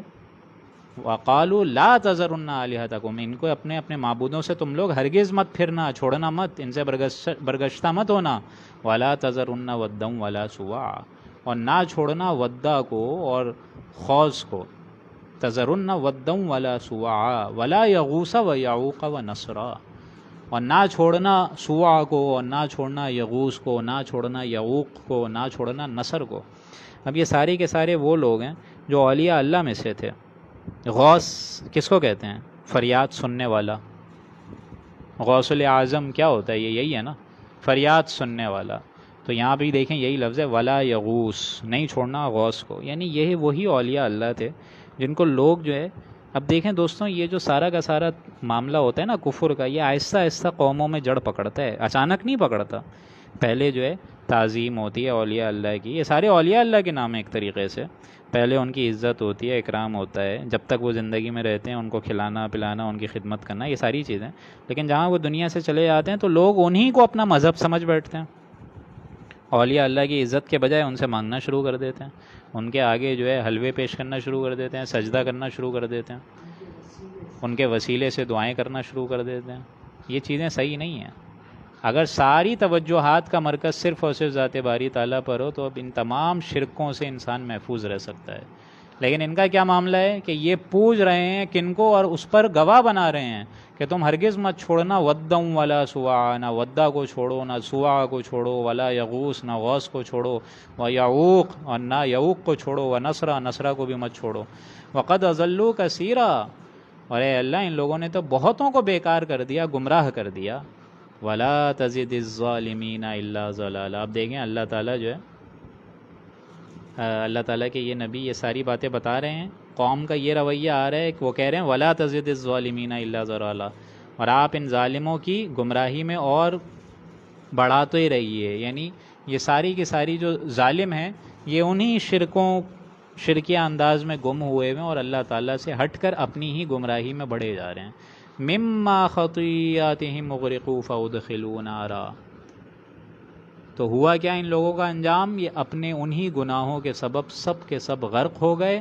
تو دنیا میں تو غرق ہو گئے، لیکن آخرت میں فَأُدْخِلُوا نَارًا، آخرت میں وہ شدید ترین عذاب میں، آگ کے عذاب میں، دوزخ میں داخل کر دیے جائیں گے. فَلَمْ يَجِدُوا لَهُم مِّن دُونِ اللَّهِ أَنصَارًا، اور اللہ کے سوا ان کا کوئی حمایتی، کوئی مددگار، کوئی حامی اور کوئی دوست نہیں ملے گا، یا اللہ کے مقابلے میں ان کو کسی قسم کی کوئی مدد نہیں ملے گی. اب آخری جو الفاظ آ رہے ہیں وہ حضرت نوح علیہ السلام کی، جس طرح میں نے بتایا کہ 950 برس اس بندے نے تبلیغ دی ہے. تو یہ دیکھیں بد دعا کیسی دی جاتی ہے، ذرا اندازہ لگائیے. اللہ تعالیٰ پہلے تو اس بات سے اندازہ لگائیے کہ حضور اکرم صلی اللہ علیہ وآلہ وسلم نے بھی ایسی کوئی بڑی اور سخت ترین بد دعا کبھی کسی اپنی قوم کو نہیں دی، جو آخری کیفیت یہاں نظر آ رہی ہے. اور یہ ہوتا ہے جب رسولوں کا دل دکھایا جاتا ہے کنٹینوس 950 برس، کو ہلکی ٹائم لمٹ تو نہیں ہے نا. جیسے حضرت موسیٰ علیہ السلام نے بھی مانگ لی تھی کہ اللہ اب اس فرعون کو ایمان کی توفیق تک مت دینا جب تک کہ یہ عذاب الہی کو نہ دیکھ لے، اس لیے کہ اگر ایمان اس کو مل گیا، معافی مل گئی، تو یہ تو پاک صاف دنیا سے چلے آئے گا. یہ جو اس نے ہماری اس پوری قوم پر ظلم و ستم کے پہاڑ ڈھائے ہیں، اس کا کیا ہوگا؟ تو اب اس کو توفیق مت دیجیے اے اللہ ایمان کی. اب دیکھیں بد دعا کا ایک سخت ترین حصہ آ رہا ہے یہاں پر. اِنَّكَ إِن تَذَرْهُمْ وَقَالَ نُوحٌ رَبِّ لَا تَذَرْ عَلَى الْأَرْضِ مِنَ الْكَافِرِينَ دَيَّارًا. نوح علیہ السلام نے اپنے رب سے کہا کہ اے میرے پروردگار، کافروں میں سے ایک زمین میں ان کا ایک لیڈر، ایک باشندہ تک مت چھوڑنا، ایک روئے زمین پر ان کا ایک بستا ہوا گھر تک مت چھوڑنا. اِنَّكَ إِن تَذَرْهُمْ، اور اے اللہ اگر تو اپنے ان بندوں کو چھوڑ دے گا، روئے زمین پر رہنے دے گا، یُضِلُّ عِبَادَکَ، تو یہ آپ کے ان برگزیدہ بندوں کو گمراہ کر دیں گے، نیک لوگوں کو سیدھے راستے سے ہٹا دیں گے. وَلَا يَلِدُوا إِلَّا فَاجِرًا كَفَّارًا، اور اے اللہ ان میں جو ہے کثیر تعداد فاجر کی اے اللہ تو رکھ، بلکہ ان کی اولادوں میں بھی رکھ. وَلَا يَلِدُوا، اے اللہ ان کو اولادیں دے نہیں مگر الا فاجرن کفارا، فسق و فجور والی اولادیں تک دے، کافر اولادیں ان کو عطا فرما، ان کا سارا کنبہ جو ہے کفر اور فاجروں میں ہی ہو کے مر جائے. یہ شدید ترین بد دعا ہے، اور شاید کسی اور نبی نے، کسی اور رسول نے ایسی دعا نہیں مانگی ہوگی. لیکن حضرت نوح علیہ السلام کو یہ حق حاصل تھا. 950 برس کی محنت، کافروں کا اے اللہ ایک گھر تک مت چھوڑ روئے زمین پر، اور کافروں میں اے اللہ ایسے لوگوں کو مت چھوڑ کہ جو تیرے برگزیدہ بندوں کو غافل کر دیں اور ان کو گمراہ کر دیں، بلکہ اب تو ان کے آگے بھی، ان کی نسلوں میں بھی اے اللہ ایسے لوگ اٹھا جو کہ فاجرن کفارا، شدید ترین کفر کرنے والے ہوں. ولا یلدوا رب اغفر لی ولوالدی ولمن دخل بیتی مؤمنا وللمؤمنین والمؤمنات. لیکن ساتھ ساتھ اس بد دعا کے انڈر ایک دعا بھی ہے کہ اے میرے رب مجھ کو اور میرے والدین کو، میرے ماں باپ کو، ولمن دخل، اور وہ شخص جو کہ میرے گھر میں بیتیا داخل ہو جائے، مؤمنا، ایمان کی حیثیت سے، ایمان لے کر جو میرے شخص میں داخل ہو، مسلمان مومن، وللمؤمنین والمؤمنات، اس کو بھی بخش دے، اور ساتھ ساتھ تمام مسلمان مرد، تمام مسلمان عورتوں کو اے اللہ تو بخش دے. لیکن دیکھیں غصہ ابھی ختم نہیں ہوا حضرت نوح کا. وَلَا تَزِدِ الظَّالِمِينَ إِلَّا تَبَارًا، ابھی دل ہلکا نہیں ہوا حضرت نوح کا کہ اے اللہ ان ظالموں کے لیے تو مت اضافہ کر مگر تباہی کا، بربادی کا اور ہلاکت کا. ان کی شخصیت اتنی پرورٹڈ ہو چکی ہے کہ اے اللہ ان کو اور کسی چیز میں اضافہ نہ کر مگر گمراہی کے، مگر تباہی کے، مگر ہلاکت کے، مگر بربادی کے. اب اندازہ لگائیے کہ جو صورت ہم نے پڑھی تھی اس سے پہلے، سورہ معارج، اس میں کیا الفاظ آئے تھے؟ سَأَلَ سَائِلٌ بِعَذَابٍ وَاقِعٍ لِلْكَافِرِينَ لَيْسَ لَهُ دَافِعٌ، کہ مانگنے والے نے، پکارنے والے نے پکارا ایک عذاب جو کہ عذاب کافروں سے دفع نہیں ہوگا، ہٹے گا نہیں. اس کو یہاں سے جوڑیے کہ حضور نے صرف ایک التجا کری تھی، وہاں صرف فرمایا فَاصْبِرْ صَبْرًا جَمِيلًا، کہ نبی آپ صبر کریں، آپ کو تو ابھی 4-5 سال ہوئے ہیں دعوت دیتے ہوئے، ذرا یاد کریں ہمارے اس بندے کو جس نے 950 برس دعوت دی ہے، اور جو دل دکھا ہے، دل جلا ہے کہ وہ یہ تک کہنے پہ آ گیا لا تذر علی الارض من الکافرین دیارا انک ان تذرہم یضلوا عبادک ولا یلدوا الا فاجرا کفارا. اور جاتے جاتے بھی یہ تک بول گیا وَلَا تَزِدِ الظَّالِمِينَ إِلَّا تَبَارًا، کہ مت چھوڑیو اے اللہ اس گھر ان ظالموں میں کوئی بھی شخص مگر یہ کہ ان کی تباہی ہو، بربادی ہو اور ہلاکت ہو۔ تو اللہ تعالیٰ اس تباہی، ہلاکت، بربادی سے ہم سب کی حفاظت فرمائے۔ اللہ تعالیٰ ہم سب کو قرآن مجید کے بتائے ہوئے راستے پر عمل پیرا ہونے کی توفیق عطا فرمائے، اور اللہ تعالیٰ ہم سب کا، آپ سب کا بیٹھنا بھی قبول فرمائے، اور ان جملہ جو آیات کا ترجمہ میں نے کیا، یا اللہ ان میں جو کوتاہیاں ہوں ان کو بھی درگزر فرما۔ آپ سارے حضرات دعا کریں کہ پرسوں تک انشاءاللہ ہمارا 29واں پارہ ہو جائے، تاکہ 30واں پارہ ہم لوگ جو ہے 8 تاریخ سے بسم اللہ کریں۔ دوسری بات یہ کہ کل سورہ جن ہوگی، پھر سورہ مزمل، سورہ مدثر جو کہ جوڑے کی شکل میں وہ ہوگی، پھر انشاءاللہ پرسوں سورہ قیامہ، سورہ دہر اور سورہ مرسلات، پھر انشاءاللہ 8 تاریخ سے لے کے ہم لوگ آخری پارے کی ابتدا کریں گے، اور 8، 9، 10 3 دنوں میں کوشش کریں گے 30واں پارہ ہو جائے، تاکہ 11ویں تاریخ کو ہم لوگ دعا کرا سکیں، کنکلوڈنگ رکوع، ایک کنکلوڈنگ لیکچر دے سکیں، اور پھر 12ویں کو اگر چاند کی مناسبت سے رمضان شروع ہو جاتا ہے اور 13 کو یا پھر 14 کو یا پھر ایک دن پہلے اگر تراویح ہوتی ہے، تو جو بھی معاملے ہوں وہ اس سے پہلے مکمل ہو جائیں۔ آپ سب حضرات کا سننے کا بہت شکریہ۔ اللہ تعالیٰ آپ سب حضرات کے عمل کو قبول فرمائے، آپ کے گناہوں کو بھی معاف فرمائے، اور ہم سب کا بیٹھنا قبول فرمائے۔ بارک اللہ لنا ولکم فی القرآن العظیم ونفعنی وإیاکم بالآیاتہ والذکر الحکیم۔ صدق اللہ العظیم۔